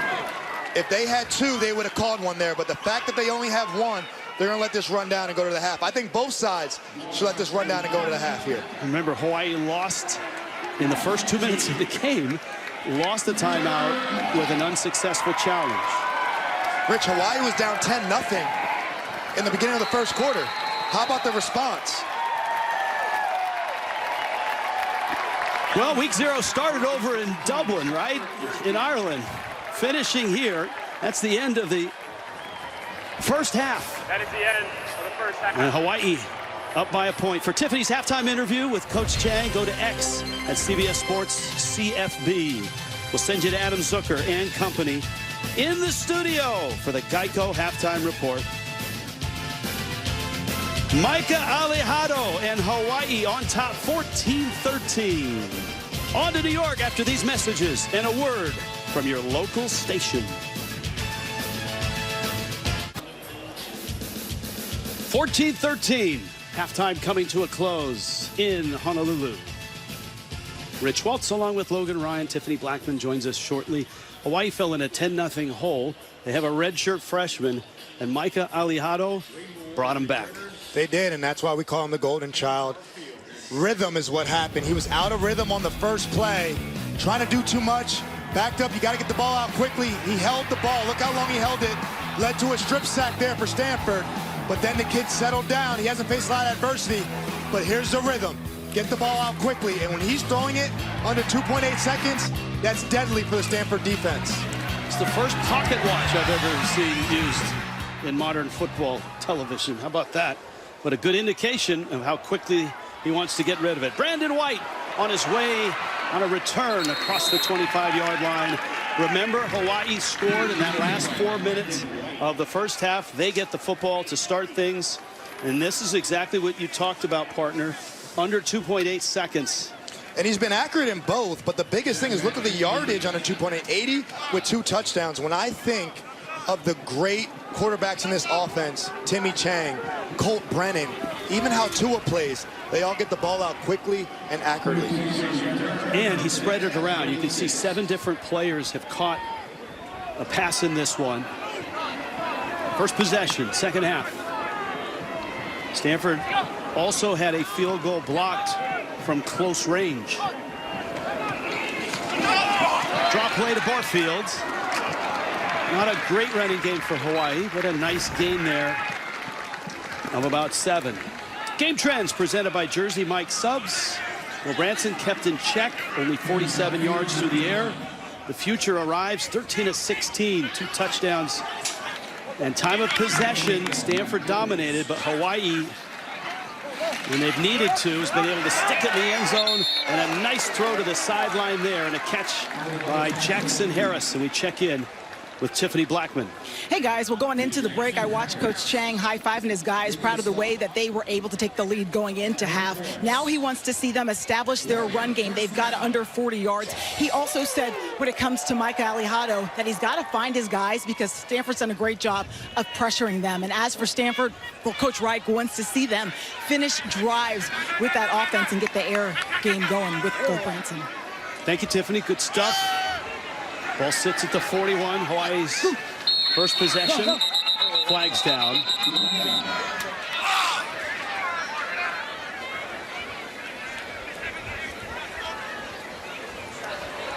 Snap infraction.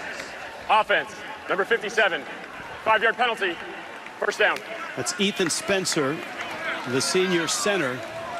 That's an interesting call. You don't see that too often with the snap infraction here by the center, Spencer. We're not able to catch it there, but he went a little too soon and must have moved the ball back and forth too much. You're not allowed to do that. You see him move the ball there, and that's where the snap infraction occurred. They run the same play again. And again, this is Barfield, and he busts a nice one of about 14 yards out to the 49-yard line. Jay Green, the tackle for Stanford. Timmy Chang told us he wants to run the ball in this half, and that's what he does. Great kick-out block, and look at Barfield's vision and ability to come downhill, and that is so unnormal, unusual for a Hawaiian offense. Alejado to the outside. I don't know that he got a first down, and there's a flag down right at the line of scrimmage inside the tackle box.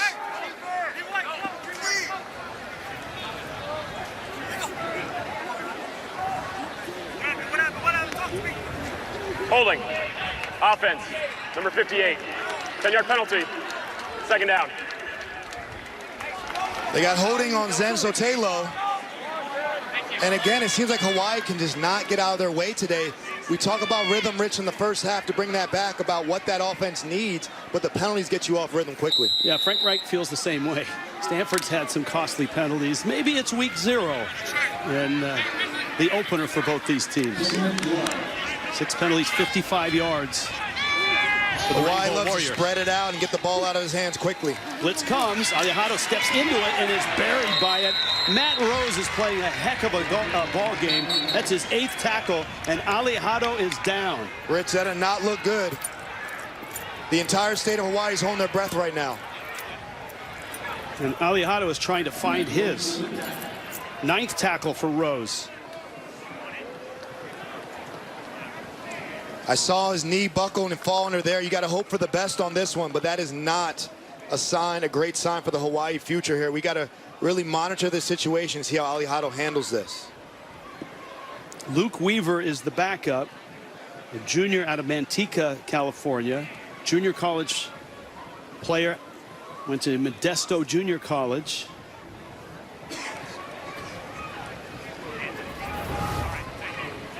And you see Matt Rose here, comes underneath and does a hip drop tackle, which is not allowed in the NFL. They don't have that rule in college. Let's check on Alejado when we come back.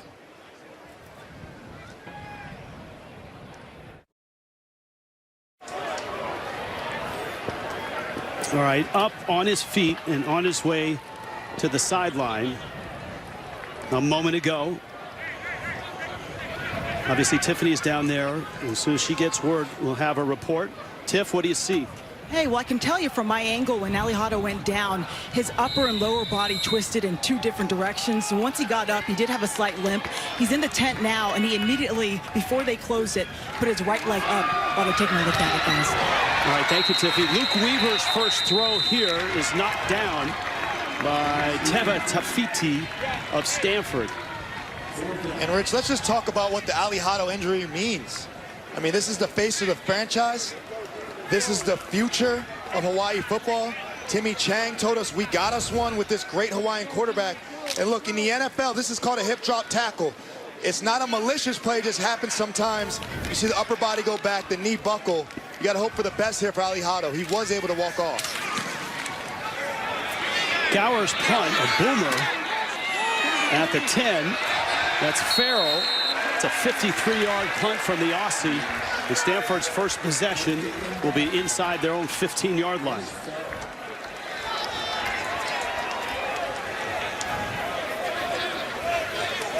Tomorrow on CBS, summer hoops season comes to a close at 2 Eastern.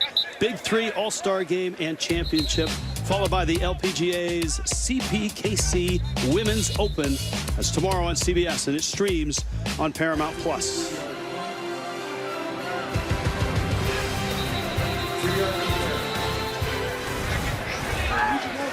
In the tent is Alejado. Luke Weaver, by the way, has had big offensive numbers in junior college, threw for over 5,000 yards and 44 touchdowns in 2 seasons at Modesto Junior College. But obviously, they want Alejado out of that tent and back in the game. Micah Ford in the backfield. First possession, second half, Stanford. Ford, a gain of maybe 3. Let's go back down to Tiffany. Hey guys, no official word yet, but I can see that they are taping, heavily taping up the right foot of Alejado. I'll keep you guys posted once I get more. All right, thank you. Alejado's been so decorated in his career. He has not been injured a bunch. He won a ton in high school, was immaculate in his start last year. You talk about adversity. He started the game with adversity, but he's back. He's out. I'm sure the type of competitor he is, if he can walk on it, he's going to try to play on it. Out of the injury tent, testing that foot. Micah Ford's. Stanford, more success on the ground early in that first half. Dennis Thurman's defense made some nice adjustments. Mike Alejado on the sideline is going to be warming up.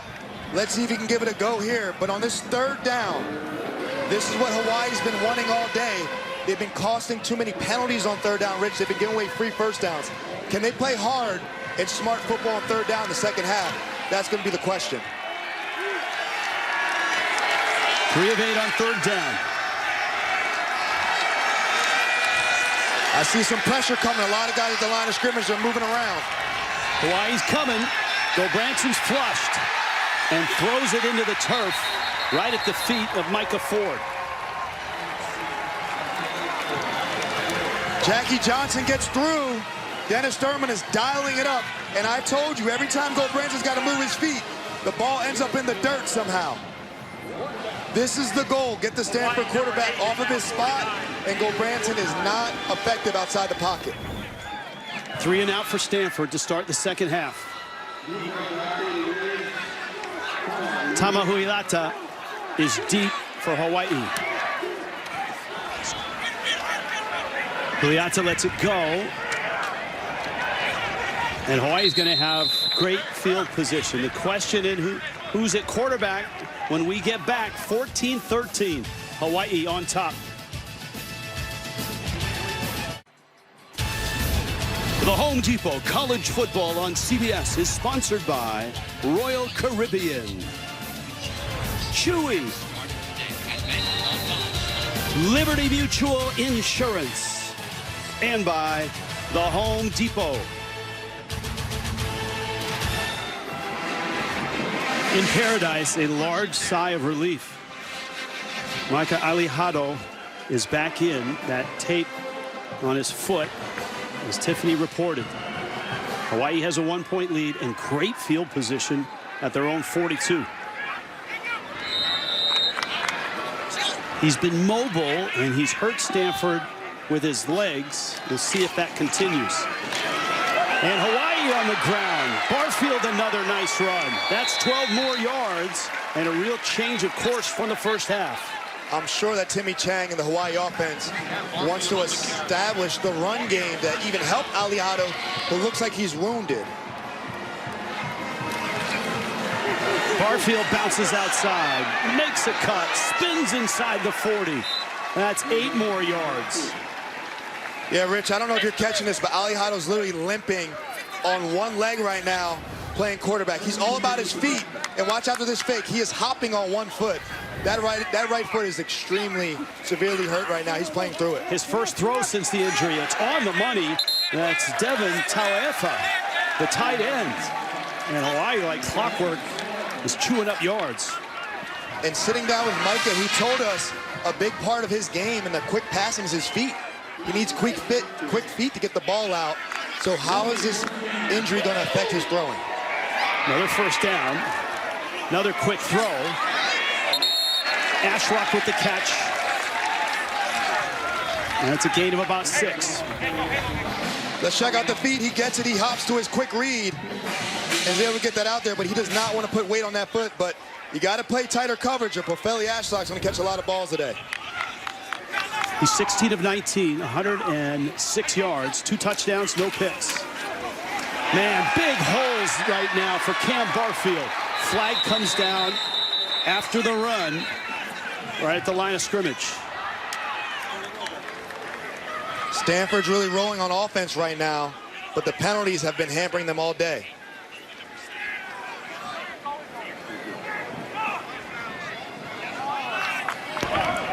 Holding. Offense, number 70. 10-yard penalty. Second down. James Milavale, the right tackle. Milavale right here. They got him for the hold. You see his hands are wide, and you got to let go when the defender rips away and he hooks him right there. That's a clear hold. Those penalties really knock drives off, Rich. They're really doing well running the ball, but that penalty gets them off track. 7 flags, 65 yards against Hawaii. Stanford's been hurt by penalties as well. 2nd and 13. Sims on a draw. What's changed about the ground game here as Alejado is still hobbled? Hawaii is really committing to the ground game. That's why they haven't ran a draw all day. They do it with their big back Sims. But if I'm Stanford's defensive coordinator, Andy Thompson, I'm going to bring pressure. If the quarterback is wounded, you got to go after him. I don't know how hard Alejado is, but Stanford's got to play tighter coverage and bring pressure and find out. They're down an 8, and obviously you would think a throwing down for the run and shoot. It's been more run than shoot on this drive. If you're just joining us, redshirt freshman Micah Alejado, terrific in the first half, injured here in the second, is limping with a heavily taped foot. Backpedals, throws off balance, caught there. That's Ashlock. He didn't get his feet under him before the throw, but a nice touch pass for a first down. Pofeli Ashlock, the go-to guy, the former freshman All-American's coming right here. And all this is confusion to free Pofeli Ashlock up there. Look how he gets there, and everyone forgets about him. This is the guy you got to cover on third down. Their go-to guy. He's having a big day today. And it feels like Alejado is improvising right now every time he throws it. Almost with one leg.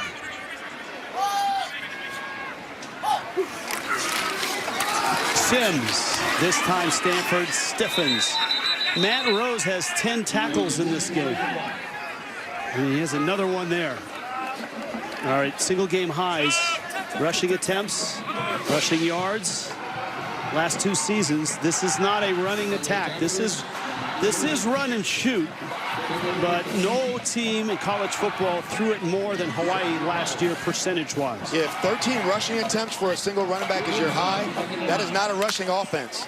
But I think in the second half, their intention is to run the ball, and with Alejado looking injured here, running the ball is in their favor going forward. Second down and 9. Alejado steps up, fires it, end zone, overthrows Brandon White. Well, he got his feet under him for that throw. Yeah, it wasn't accurate though, Rich. So he's still going to try to throw the ball down the field. We know he's wounded. He puts it out there, but it doesn't have the same zip and the same drive of his touchdown pass earlier. That one sailed, and like I said, for quarterbacks, the footwork really leads to the accuracy. 3rd and 9. If I'm Stanford, I am playing tight man-to-man and bringing pressure on Alejado. I'm not going to let him sit back there comfortable. This is too far off for me. I would be much tighter. They bring 4. Alejado's in trouble. Just fires it over everybody's head and out of bounds. Senecal, the intended receiver. Alejado is down. And now back up. And this looks like a field goal attempt coming up for Hawaii. The defensive line smells blood in the water right now, like a couple of sharks. They know Alejado's wounded, and they're going to land on him, push him down, make sure he feels it. Rich, he's only 5'10", 180 pounds. To be the face of the franchise, the future, you got to be able to stay healthy. Can Alejado stay healthy throughout his career? It's going to be a big question he's got to answer. Kansei Matsuzawa, the Japanese kicker now, from 40 yards out. Accurate last year and accurate here. Matsuzawa knocks it through. Hawaii by 4 in the second half.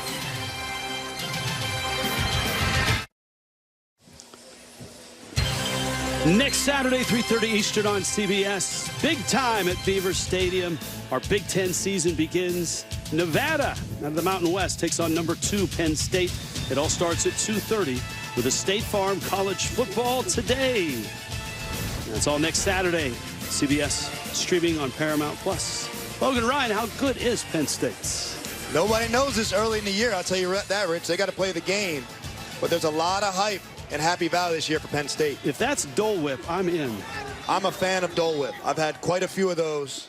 Hawaii definitely has the best Dole Whip in the world.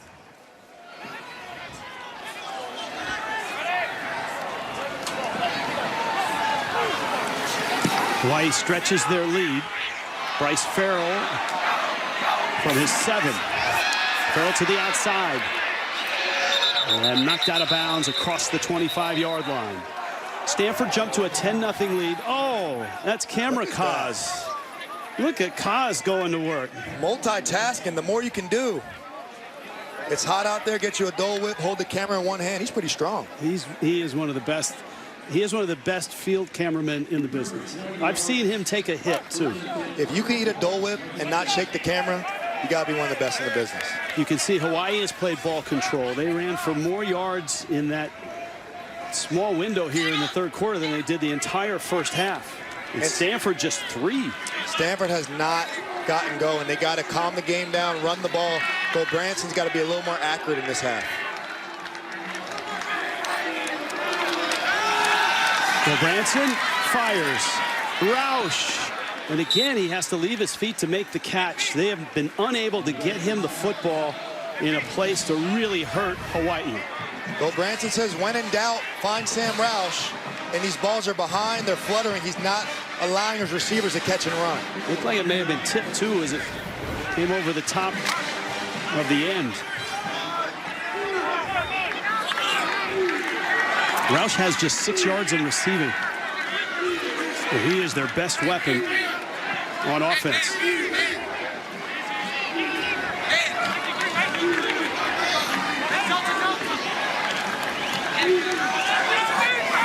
Long count. Bo Branson almost picked off. Kilinahe Mendiola Jensen. Mendiola Jensen does a beautiful job of taking away 2. He takes away Bo Branson's first read, and he flies to the second. And if he can squeeze that, he's got 6 points in front of him.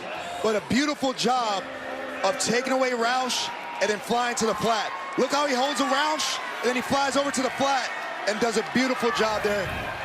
Pick 6 would have been the only better thing he could have done. That's his second breakup of a pass. Gobranson's averaging under 5 yards of completion in this one. Little wobbler, and it's incomplete. Stanford has run the ball, but they certainly haven't been able to pass the ball.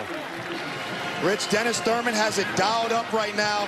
He's figured Gobranson out. Man-to-man, bring pressure, get this quarterback Hawaii number 8 is now off 49. of his first read, and Gobranson's just not comfortable. Again, the ball's in the dirt or the ball sails. Adam Flintoff to punt. Tamahuliata back to return. Kind of into the wind, and it wobbles. Not a great punt. In good field position for Hawaii. Look at that. Cause cut right through that. Impressive. Hawaii by 4. Adam Zucker with his Jeep update and a doozy on CBS Sports Network. Maverick McIver, an immediate splash at the FBS level for Western Kentucky. Over 400 yards passing and 3 touchdowns by air. Just added another on the ground against Sam Houston. As we go back to Rich, Logan, and Tiffany. All right, Adam, thank you. 17-13, Hawaii on top. Their young quarterback, who's been terrific today, is hurt, but still playing through it. Limping badly. Micah Alejado, his foot taped. Engineered that last scoring drive, which ended in a field goal. Play action here. He's going to load up, go deep. Brandon White can't haul it in. He had a couple steps on Brandon Nicholson.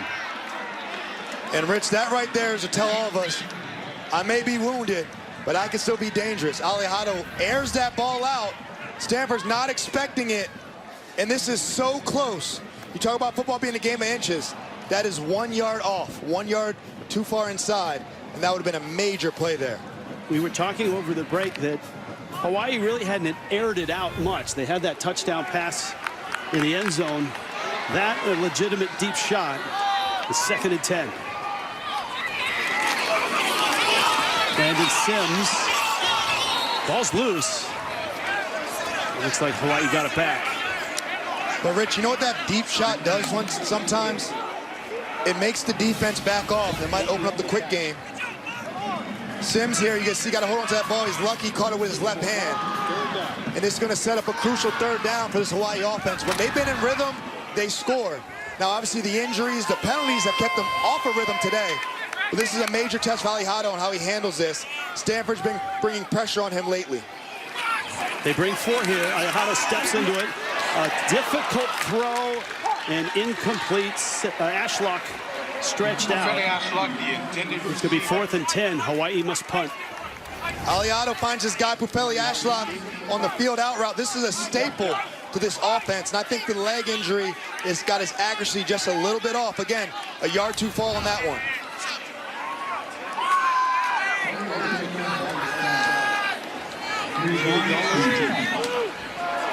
Well, Stanford moving, and there's a flag. It is 4th and 10, so an offside here is still going to be 4th down. You may want to monitor if Timmy Chang goes for this, though. How aggressive would he be? If Alejado is healthy, he's definitely going for it, but we still got to monitor this. Offside. Defense, number 30. 5-yard penalty. 4th down. This is going to be 4th down and about 4.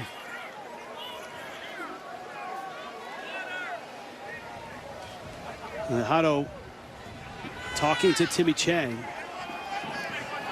He's definitely not 100%. I guess the equation is 60% good enough for Timmy Chang. High punt. This Aussie punter for Hawaii is incredible. He's had some major boomers. Let's see where they mark it. They mark it at the 15-yard line. Farmageddon was a tight one. Iowa State got the win. A scare for UNLV, but they beat Idaho State. Kansas comfortably on top of Fresno State in that high-scoring game with Western Kentucky on top. And it's on CBS Sports Network. Just had Adam get you up to date on that here with Stanford and Hawaii. Stanford with Andrew Luck as their general manager, Frank Reich as their head coach, came out and put 10 on the board, had a 10-0 lead. It's been all Hawaii since. Ben Goldbrinson, the transfer from Oregon State, has not had a great day. He's been off track when pressured. The ball's been sailing, the ball's been in the dirt.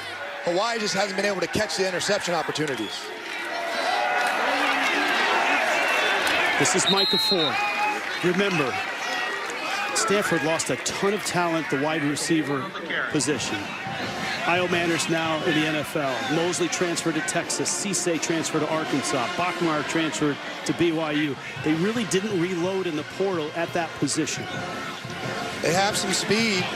Andrew Luck knows he needs to get the receivers involved. You talk about rhythm for a quarterback. Wide receivers need rhythm.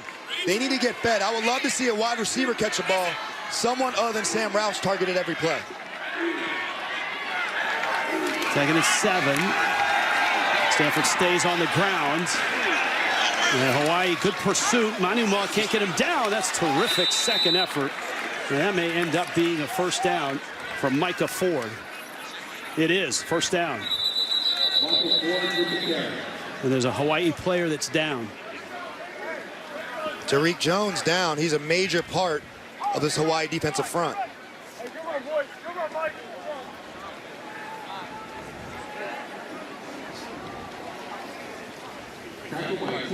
Ball is marked at the 25. It is a first down.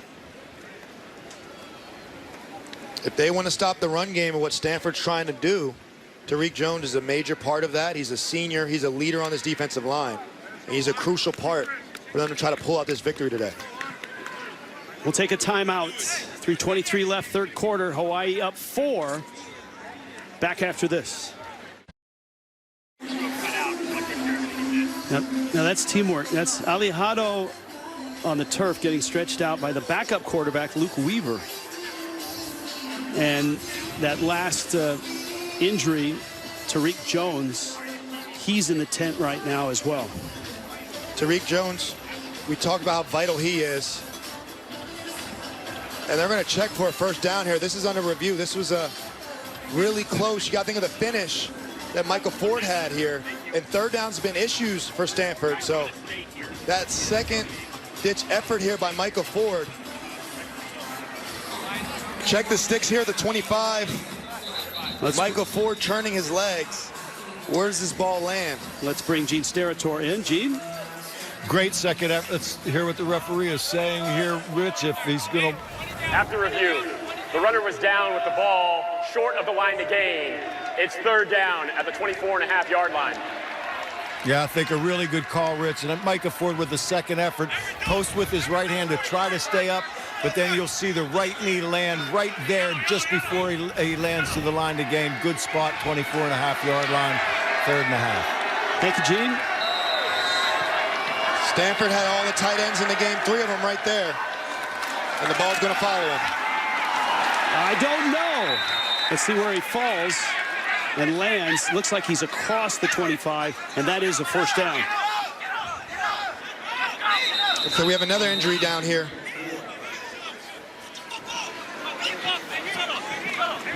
Well, that's Ford. And he is very important to the Stanford offense, as we saw today. The run game is all they had going so far.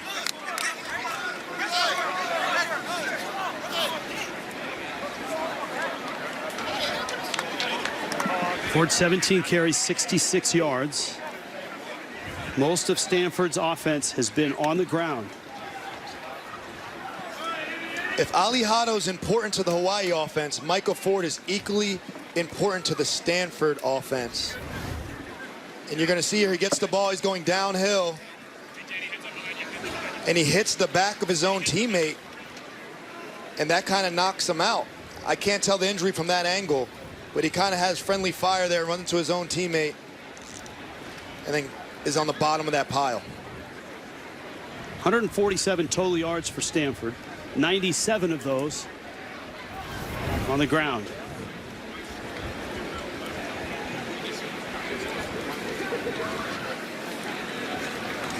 Obviously, any injury to the head or neck area, the trainers will take their time and monitor and make sure he's okay, but it's good to see him jog off.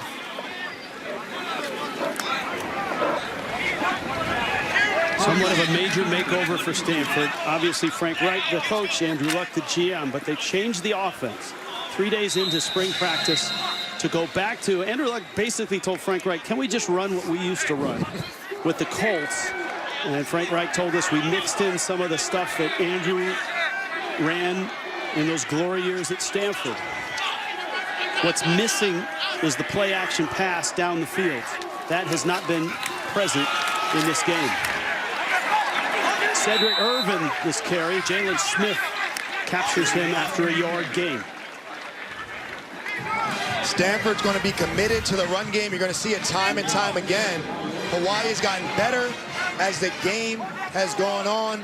Jalen Smith there, an athletic linebacker, makes a great play. And they know if they stuff this Stanford run game, there's not a lot going on in the pass game. And while Stanford has some NFL brain power in this offense, Hawaii has NFL brain power in this defense. Dennis Thurman, the great USC Trojan, the great Dallas Cowboy, a D coordinator in the NFL, has had a good game so far. Gulbranson scrambling, blasted at the 30, well short of the first down. Verdell Edwards with the hit. Verdell Edwards knows we're on national TV tonight, Rich. He has popped on tape all day long. Again, a play-action pass that Gulbranson doesn't feel comfortable with. He's not the runner, and here's why. He doesn't know what to do in open field. Verdell Edwards tees off on the quarterback.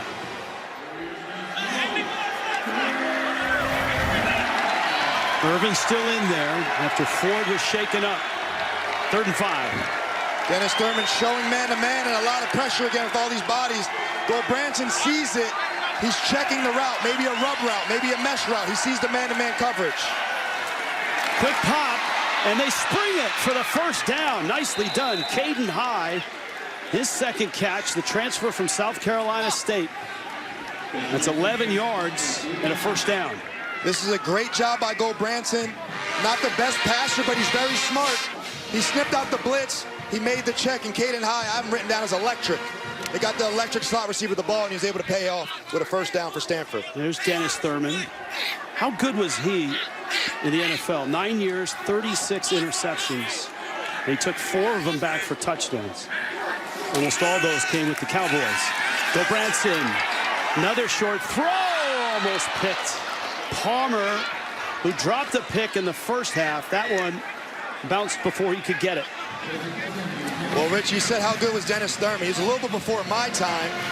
But if you're in the College Football Hall of Fame and you've coached the likes of Darrelle Revis, Stephon Gilmore, Travis Hunter, and Ed Reed, that's a guy I would want to play for. Yes, indeed.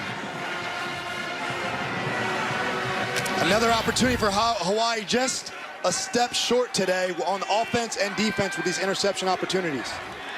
8th play of the drive, 2nd and 10.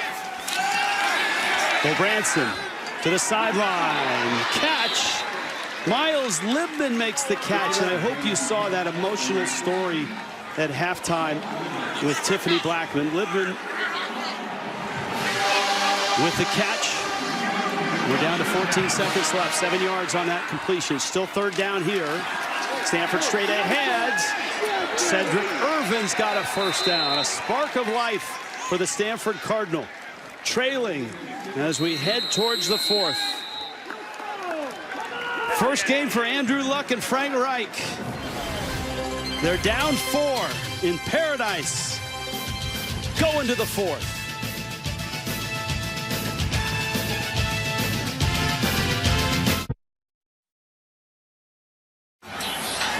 Start of the 4th in the islands. Yeah, there's waves here. 17-13 Hawaii. CBS Wednesday, September 24th. Survivor is back, and this season, 18 players will make their mark on Survivor history. Worth playing for? Survivor returns. CBS Wednesday, September 24th, and it streams on Paramount Plus. I love Survivor. Been watching that show my way for years. Here we go to the 4th. Stanford's on the move. Down 4 in Hawaii territory. Gulbranson, the Oregon State transfer, is hit and unloads before he's dropped. Kaeo Akana, the junior defensive end, got him. There's been multiple times today that Gulbranson's been trying to go deep, not pulling the trigger. The Hawaii DBs do a great job. Nobody's open. Look at that, 3 for 3. Everybody's covered. Gulbranson to go to his check down, but he doesn't pull the trigger early enough. All for naught. Rich, my question to you is Gulbranson's job safe enough? Do you start considering putting the backup quarterback in to get a better passing attack or what? I guess the answer is, do you pin this on Gulbranson, or are his receivers not getting open? Second down and 10. Irvin bounces outside. Race to the sideline. He's got wheels, and Cedric Irvin is out of bounds. A big pickup for Stanford, deeper into Hawaii territory. Jemai Otis ran him out. Well, you don't have to be a football expert to understand that Stanford can't pass it, they're going to run it. And then running back there, Cedric Irvin is extremely quick, bounces outside. I love the burst of speed he had on that one. At the 24-yard line, 15 yards on the carry. You see this drive, pretty balanced, 5 minutes in. We've just started this fourth quarter. Irvin trips, trying to make a cut. And remember, Micah Ford went down with an injury late in that third quarter. Ford has been the leading running back for Stanford. They're giving Cedric Irvin some run, some fresh legs there. The junior out of Miami, Florida. And Frank Reich told Tiffany, they really need to finish drives, Rich. They've done a great job of time of possession. They've done a great job running the ball, but they got to finish these drives with touchdowns.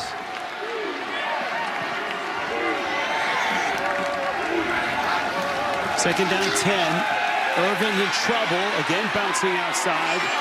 And this time, Tariq Jones, who's back in the game, forced him out. Peter Manuma escorted him out. Great to see Tariq Jones back in the game, and that's his importance right there. The athleticism, the defensive line's got to bow up for this run game. As he hobbles off, this is week 1 football, Rich. These guys, although they've been in training camp, they have not played a game yet. The physicality is catching up to both these teams.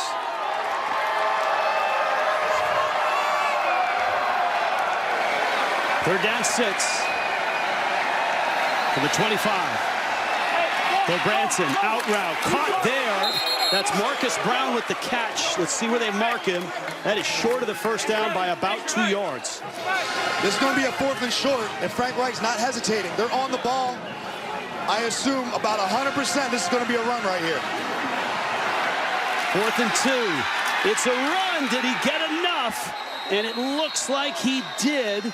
The official says first down. And the drive continues for Stanford. This is going to be a tight spot, Rich.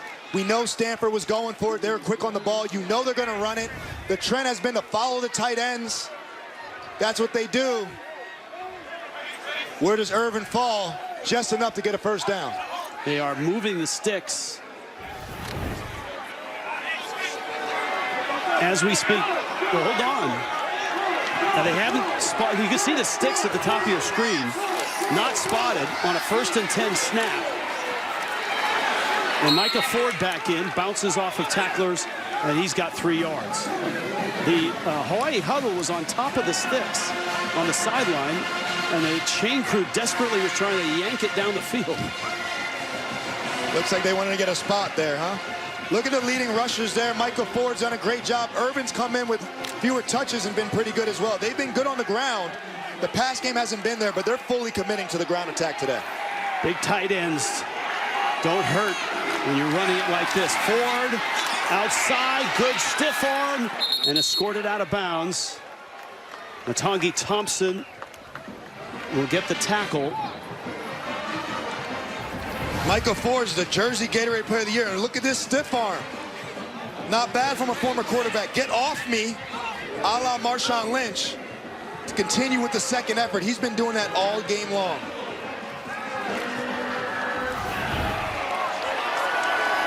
Another third down here, Rich. What do you think, a run or a pass? Well, it's the 18th play on this drive. 3rd and 3. Ford straight ahead. Hit at the 6. Has the first down, it looks like. Yes, he does. Boy, this 18 plays. I mean, look, this is not Army or Navy or Air Force. This is Stanford. This is an indication that Andrew Luck is back. They're going to pound it and then throw it. Rich, it basically is. That's what we're seeing today. That type of offense, the committing, run game, great tight end play, great offensive line, make the game mucky, make it ugly, and try to scratch out a win on the road today. 13 runs in this 18-play drive. Ford, again, left side, surges down to the 2. One thing to think about, Stanford takes the lead here. Hawaii's quarterback, Micah Alihado, is injured. He's been playing with a sore foot and does not look as sharp as he did in the first half. And I think Hawaii needs to think about their long-term future with him, but Micah Alihado's not going to want to come out this game. If he has a drive or two left to win this, knowing the competitor he is, getting to know him, he's going to want to stay in this game, Rick. 20th play of the drive. Ford is in. Touchdown, Stanford. And somewhere, Brad Muster, Tommy Vardell, Toby Gerhardt, Christian McCaffrey, all those great running backs in Stanford history, probably thinking to themselves, we're back. The running game is back in Palo Alto. Andrew Luck fired up. There's no secret. They're running the ball every play behind the tight ends, and Michael Ford is finishing downhill. He even hit the Cobra Kai celebration in the end zone. 20 plays, 85 yards, 9.5 minutes. And the point is up and good. It's a 3-point Stanford lead. He left the series hurt, came back to score the touchdown. Micah Ford and Stanford back on top. Andrew Luck loves it.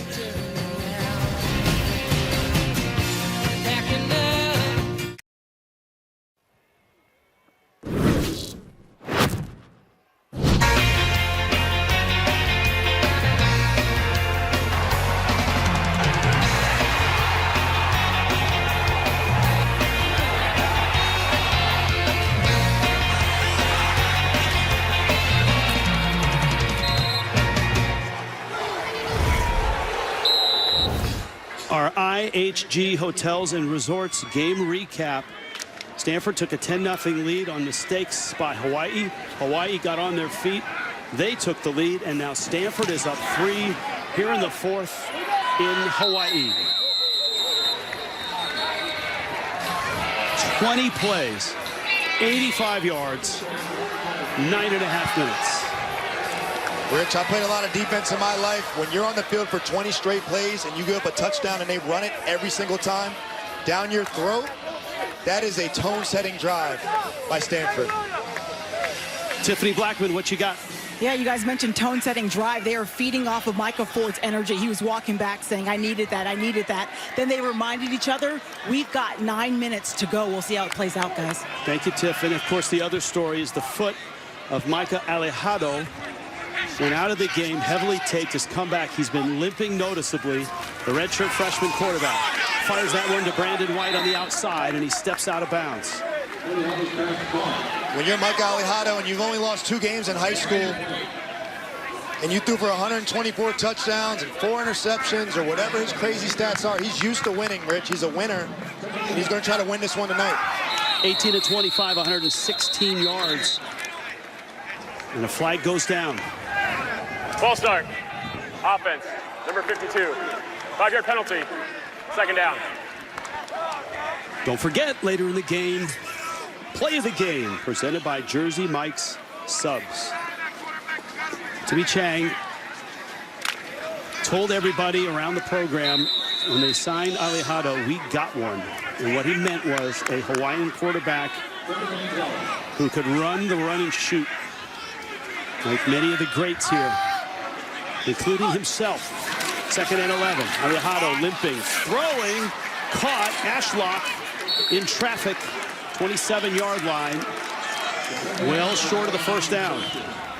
And this is what Stanford wants to do right now. They'll give Ashlock this short option route. He hooks up, and it's about tackling.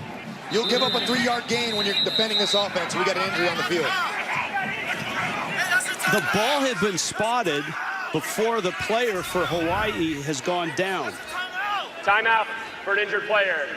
Hawaii. Yeah, and that's the new rule this year. Seconds. That is a timeout charge to Hawaii. After the ball is spotted, if a player goes down with an injury, that team is going to get charged for a timeout. And what it does is it kind of takes away that really awkward spot for an official trying to figure out if a guy is faking an injury or if he's legitimately got a cramp or has gone down. And this looks like a legitimate cramp here, Rich, but how crucial is that timeout? We're coming down the stretch. This is going to be a thriller. Hawaii may need all these timeouts to close this game out. Back after this. The Home Depot College Football on CBS is sponsored by Jersey Mike Subs, FanDuel, Geico, and by the Home Depot. An injured player went down after the ball was spotted. New rule this year, that's charged as a timeout for the injured player's team or the player that went down. So Hawaii loses a timeout. It's 3rd and 8. Big down here, deep in their own territory. Down by 3. Alijado's throw is caught and then dropped, and it's incomplete. Senecal, the receiver, and Hawaii must punt. Senecal's another go-to receiver, but he hasn't got the ball a lot today. He wants to run it before he catches it, and unfortunately that's incomplete. It was short of the sticks anyway, and that's what Stanford wanted. We've talked about Stanford's inability to throw the ball down the field. Hawaii hasn't had great success throwing it deep as well. They have not. They had the touchdown before the half, which was a beautiful ball, and then Alijado got injured. Gowers, my goodness. Wow. This 29-year-old freshman with a big punt. Gene Steratore joins us. Let's talk about this new rule after a 58-yard punt. Gene, you like this rule? Yeah, you know, I think I do, Rich, and I like it for this reason, is that we at least have a procedure now where, and we can see that 52 really was limping as he was trying to get off of the field. It looked like the sideline said, look, go down, so they can stop the clock, attend to you. But as you were saying, if a player is presenting himself as injured after the referees or officials spot the ball, then we left the subjectivity of whether we're stopping this, he's feigning the injury or he's faking it. You never want to make that assessment as an official. You're always going to stop it. But now we have a procedure that after the ball's set and an injury takes place, we're going to charge that team with a timeout, then attend to the injured player. Good rule, good way to brush it up, I think. All right, good explanation as well, Gene. Thank you. Micah Ford back to work. Can Stanford pull off another 9-minute, 20-play drive? Even half of that would do for Frank Reich right now. They got a 3-point lead, approaching 8 minutes left. Absolutely, and there's no surprise what Andrew Luck wants this offense to do and run the ball and grind out the clock here to preserve the victory. But if I were them, I would maybe throw a play-action shot down the field out of the Philadelphia Eagles in the Super Bowl and put the dagger in the Hawaii defense. Well, Frank Reich, of course, had a famous run as an offensive coordinator for the Eagles. Ford straight ahead, and he chews up about 6 more yards. It's going to be a short 3rd down. Jalen Smith made the stop.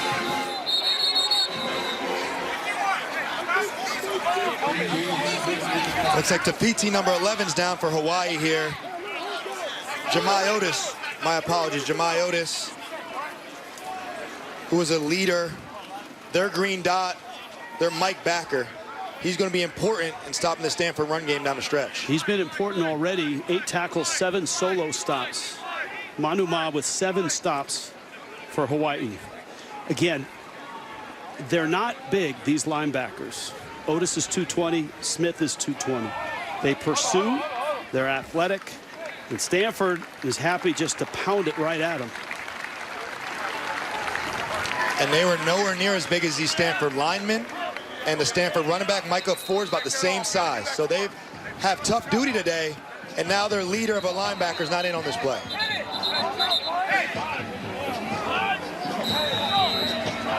Cedric Irvin back in. Rich, I hinted about taking the shot.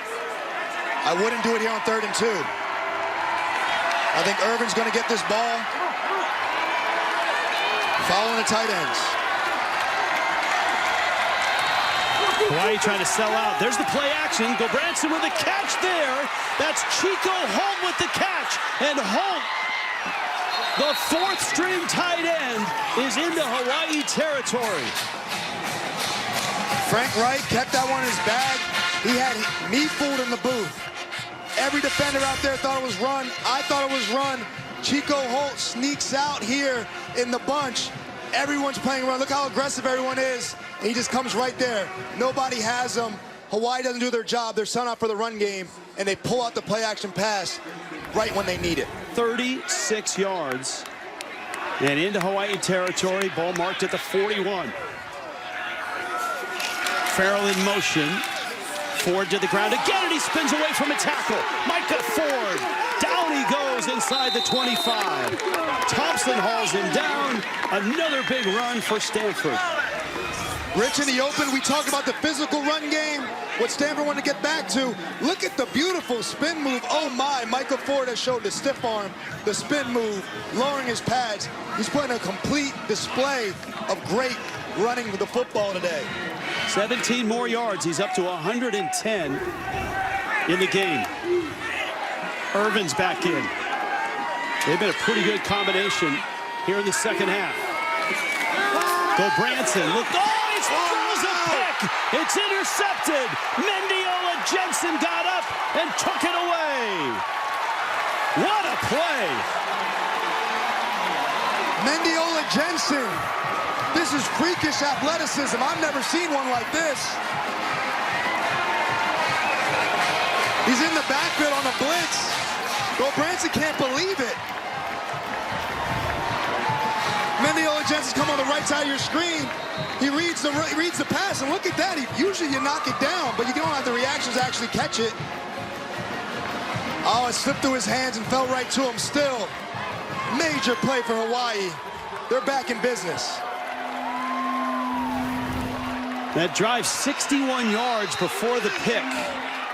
Now remember, Hawaii has a wounded quarterback. Micah Alejado with a really sore foot and limited mobility. Stanford brings pressure. Alejado's in trouble, and he goes down at the 25. Alejado has to release the ball quicker than this. That's just how the offense operates, and he's wounded. Stanford does a great job bringing the safety off the edge. Alejado doesn't see it at all. Fourth sack. That was Hunter Barth, the senior, the transfer from Cal. Yes, that does happen. Some Cal players transfer to Stanford. Some Stanford players occasionally transfer to Cal. Ask my buddy Rod Gilmore. He went to both schools. Second down. Alejado down. Gorgeous throw. Ashlock with the catch. That's a first down near midfield. And he limps ahead. Popele Ashlock is here, ladies and gentlemen. He's been here all game. Alejado rips one down the middle. Popele Ashlock makes a play for his QB. 25 yards. I really like Ashlock's game, Rich. He wanted Colin Wright today. He wanted the top DB on the field. He wanted that matchup. No Wright, but still Ashlock showing up. Alejado short on that throw, and that looked like maybe the foot affected that throw in particular. And that is what the injury is doing right now. We have not seen this out of Alejado. He was so clean last year on these type of throws. The foot is just not allowing the power to get the ball out there quickly. Second and 10. High snap, blitz comes. Alejado steps through, wanders in, got a lane, and a first down to the 38-yard line. He kind of waded into the blitz, busted through, and a huge first down. Alejado says his favorite quarterback's Tom Brady. It's why he wears 12. But he's got his Matt Stafford performance right now, doing it on a limp. The toughness on display from this kid. Alejado, draw play, Sims straight ahead, and a positive pickup to the 33-yard line. Approaching 4 minutes left in this game. Stanford a 3-point lead. Redshirt freshman in just his second career start. Injured, heavily taped up foot, limited mobility, but on the move. Alejado, sideline caught. Jackson Harris, who had the touchdown catch in the first half. The former Stanford Cardinal. Jackson Harris has showed up against his former team, and they're going to have to make some plays on the outside. This offense is about the quarterback and the wide receiver. If they want to win this game, these guys got to keep getting open and catching the ball and showing up for their QB. At the 25, 1st and 10, another blitz. Has time, Alejado, end zone shot, and he didn't get it. They went right back to the well, Rich. Last play they ran the hitch. This play they run the double move. Jackson Harris tracks it, but does he get the foot in bounds? Beautiful grab, but the feet aren't in bounds. Fortunately for a DB, that's incomplete. Still might go on his highlight tape, though, for Jackson Harris. Future reference. 2nd down and 10. Not a bad throw, though, from Alejado. You see the gamer in him is coming out now. He's used to winning. He wants this. Hawaii's excited for this kid, and he's putting his toughness on display. Barfield in the backfield. Alejado, quick throw. Ashlock avoids one hit. Ashlock avoids another, then goes down. At the 22, not a big gain. It's going to be 3rd down and about 7. Mitch Lebar, 32 right here, had Ashlock lined up. But look at Ashlock with the spin move and another spin move, and 3 spins, you're done. You got to get down. You get too dangerous after 3 spin moves, Rich. Certainly in field goal range.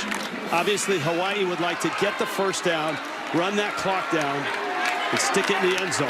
Oh, Timmy Chang wants to go for the win here. Rafaeli Ashlock up in the bunch route right there. 4-man rush. Alejado steps through. Needs more yards, and he doesn't get it. And that's Hunter Barth with a very nice tackle at the 19. Decision time for Hawaii. 4th down and a long 4. You kick the field goal to tie it. As much as this crowd and Timmy Chang wants to go for it, the smart play is you got to kick it here. You got a good kicker. This is well in his range. You tie this game up here and you play the final 2 minutes of football. This is Matsuzawa, who learned how to kick in Japan watching YouTube. Went to junior college, spoke no English. This is his 2nd year, 37 yards. High snap, kick is on the way, and Matsuzawa nails it. And this game is tied.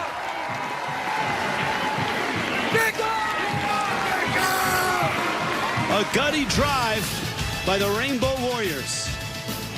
20, 2 minutes left.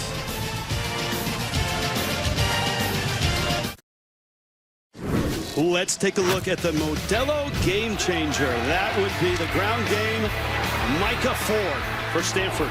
He's got my vote. No surprise here. He's put it all on display. Lowered his pass, got his rushing touchdown he's been waiting for.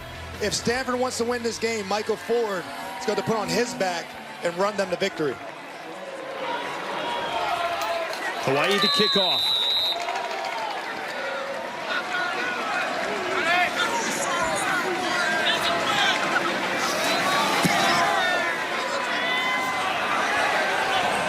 Fair catch called for by Bryce Farrell.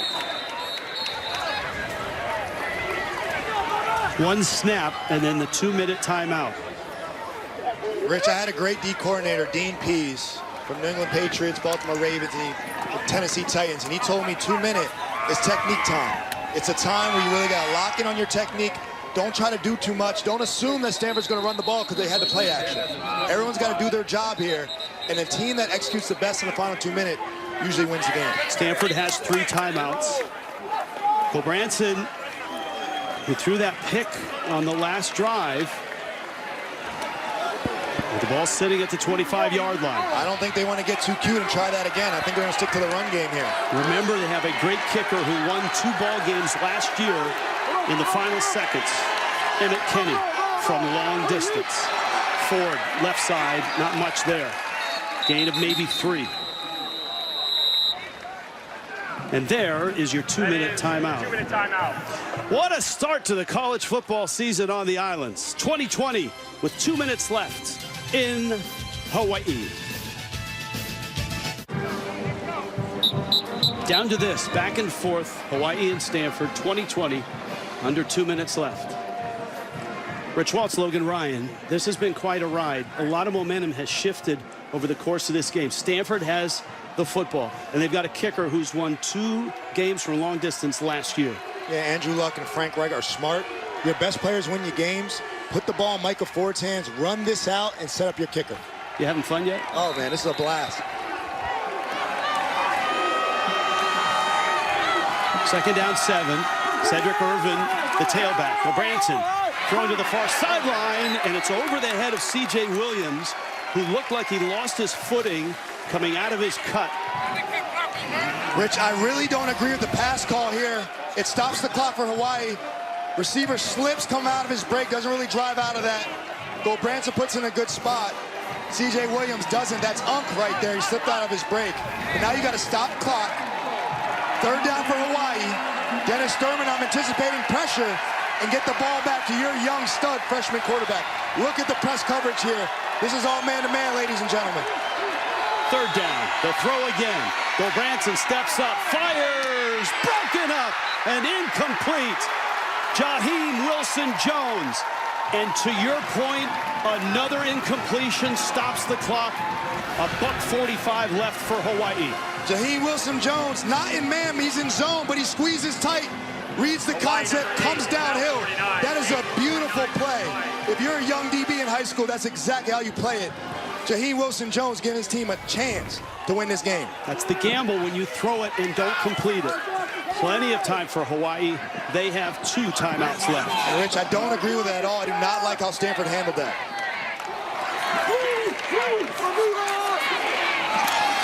Huliata is deep. That's a really nice punt by Flintoff. Huliata from the 14. Tama Huliata brings it out across the 25 to the 28. 58 yards with the punt. And now the redshirt freshman, banged up, limping noticeably. Looking like Byron Leftwich. Wow, I love that one there. Going old school, limping down the field after every throw. He has 1:33 to work with. So Mike Alihado, Bishop Gorman, high school legend. First start last year, 450 passing yards, 5 touchdowns. Legendary first start. Now he's got the first game of this season limping. Can he pull off the victory for Hawaii? Quick throw on the mark, caught there, and out of bounds is Jackson Harris, who's really been a factor. There is Kansei Matsuzawa. Again, he learned how to kick watching YouTube in Japan. Wanted to be a college player. Went to junior college in the Midwest because he wanted to go someplace where they didn't speak Japanese. Learned the language. Arrived here last year. And the game may rest on his right foot.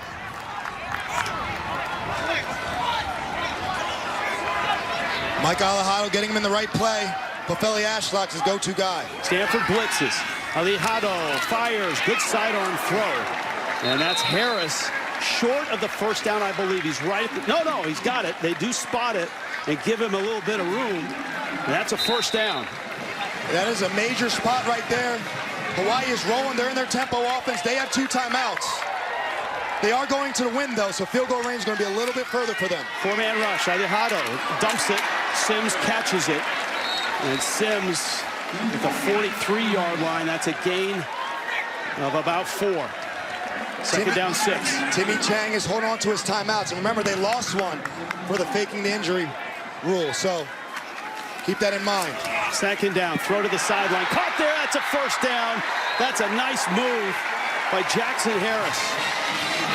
The catch, the run, a first down.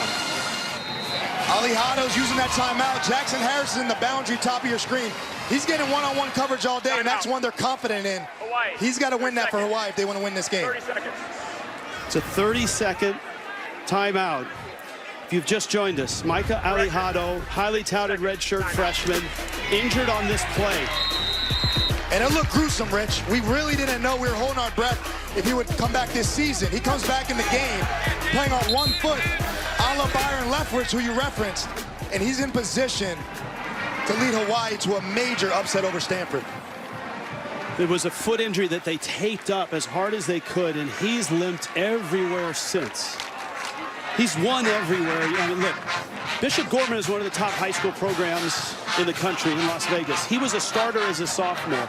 In his career, he threw for 125 touchdowns, 4 interceptions at Bishop Gorman.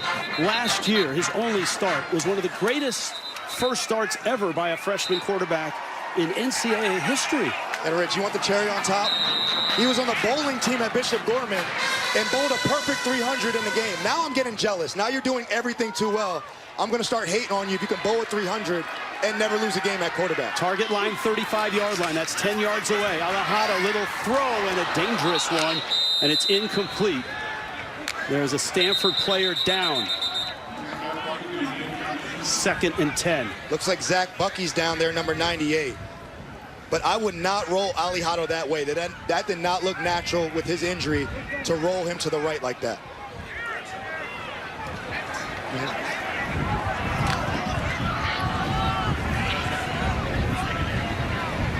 One thing to think about, the wind does swirl here.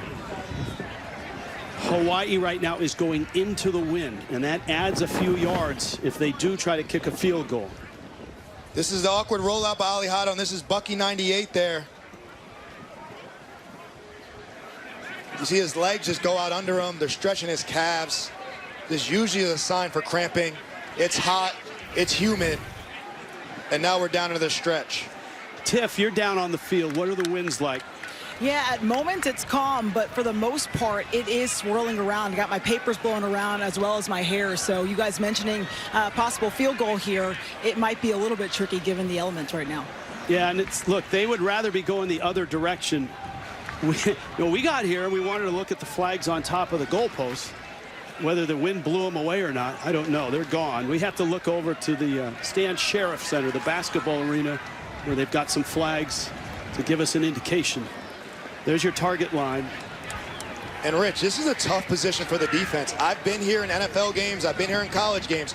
You got to kind of defend that target line. You need close coverage. You can't give up 12 yards, but Alejado can throw the ball over your head still. So you need tight coverage to preserve the field goal, prevent the field goal. But Alejado's been a yard off in the second half on that deep ball. Don't be surprised if they go for the flat-out win by touchdown, not be a field goal. And his longest throw was to Jackson Harris, who made the catch for a touchdown back in the first half. You see the flags up there by the basketball arena. 2nd down and 10. You got Pofeli Ashlock right here. If this is a too-high defense, don't be surprised he runs the middle. A little bit of a stunt up front, and Sims on a screen inside the 30, blasts his way down to the 22. Clock stops, marked at the 21. Alejado looking to go deep. It's not there. He takes the check down. Nobody to be found. Sims has been patient all day, left wide open on the biggest down of the game. This is definitely in Matsuzawa's range. 23 on that one. Alejado firing, end zone, incomplete, contact, but I think the ball was uncatchable. Absolutely, and the receiver ran out of bounds. That's why the umpire's hat was down. But if that ball was catchable, that would have been pass interference. Now, there's 23 seconds left. Here's a look. You see he steps out before he gets there. That's why it's no PI. Harris got to get his head around. But, Rich, you're alluding to it. Why are we throwing the ball right now? We're in field goal range if you're Hawaii. Why don't you just run the ball and try to get to field and kick the field goal and walk off? Alejado limping back to the huddle. 1 timeout left. 23 seconds left. Stanford needs to consider starting to use their timeouts if they're going to concede this field goal also. Blitz comes. Sims straight ahead. Holding on to the ball. He's got a yard. Now it's 3rd down, and the clock is melting. Why is Stanford not using their timeouts? Preserve time. 3rd and 9. They may want to save a timeout to try to ice him. They have 3 of them. Rich, I'm stunned. Why not use your timeouts and give you more time? If he makes the kick, you got a chance for a kick return. What's going through Kansei Matsuzawa's mind? What did you two teach me? Right. He told me he learned off YouTube, Rich. He taught himself. In Japan, because nobody else could teach him how to kick a football. Talked his way to a tryout at a junior college in the Midwest. Kicked there for 2 years, learned English, had a solid year last year, was 12 of 16. And with 3 seconds left, the Japanese kicker who will be all over YouTube if he hits this. Unbelievable story, Rich. Learn something off YouTube, and now you got to kick the game winner on national TV on CBS. Caleb Freeman is the holder. 38 yards for the win. And there's Stanford.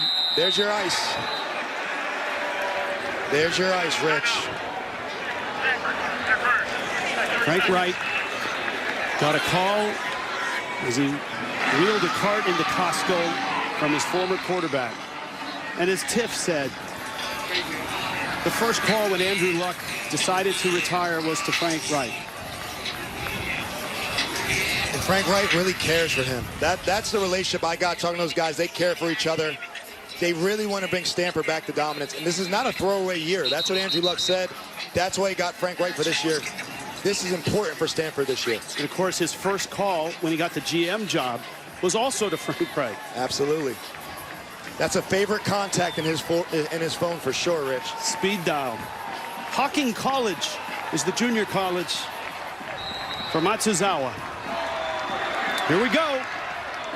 A chance to win it. A chance to walk off. Caleb Freeman is the holder.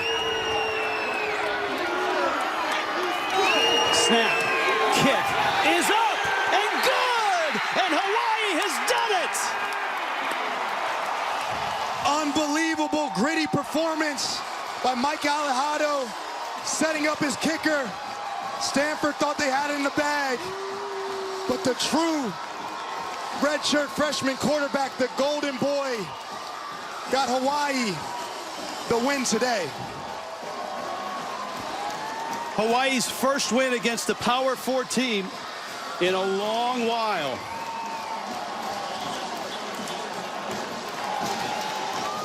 Unbelievable grit, unbelievable toughness. There was adversity. Matuzawa learned off YouTube, and it looks like he's been doing it for years, straight down the pipe. The foot still hurts, but maybe a little less. The kid doesn't know how to lose, Rich. He hasn't lost yet. His second career start, filled with drama, filled with pressure. Timmy Chang has his signature win in his fourth year here at Hawaii. Time for the play of the game presented by Jersey Mike's Subs. Matsuzawa steps up to plate, self-taught via YouTube. You can learn anything on YouTube, like how to kick a game winner against an ACC opponent.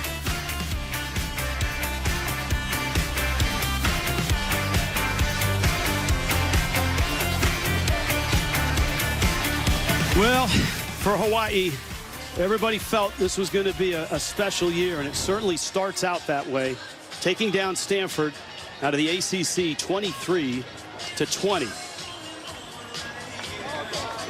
They came close last year against UCLA, had a halftime lead, mistakes, turnovers, and in the end, UCLA escaped with a 3-point win.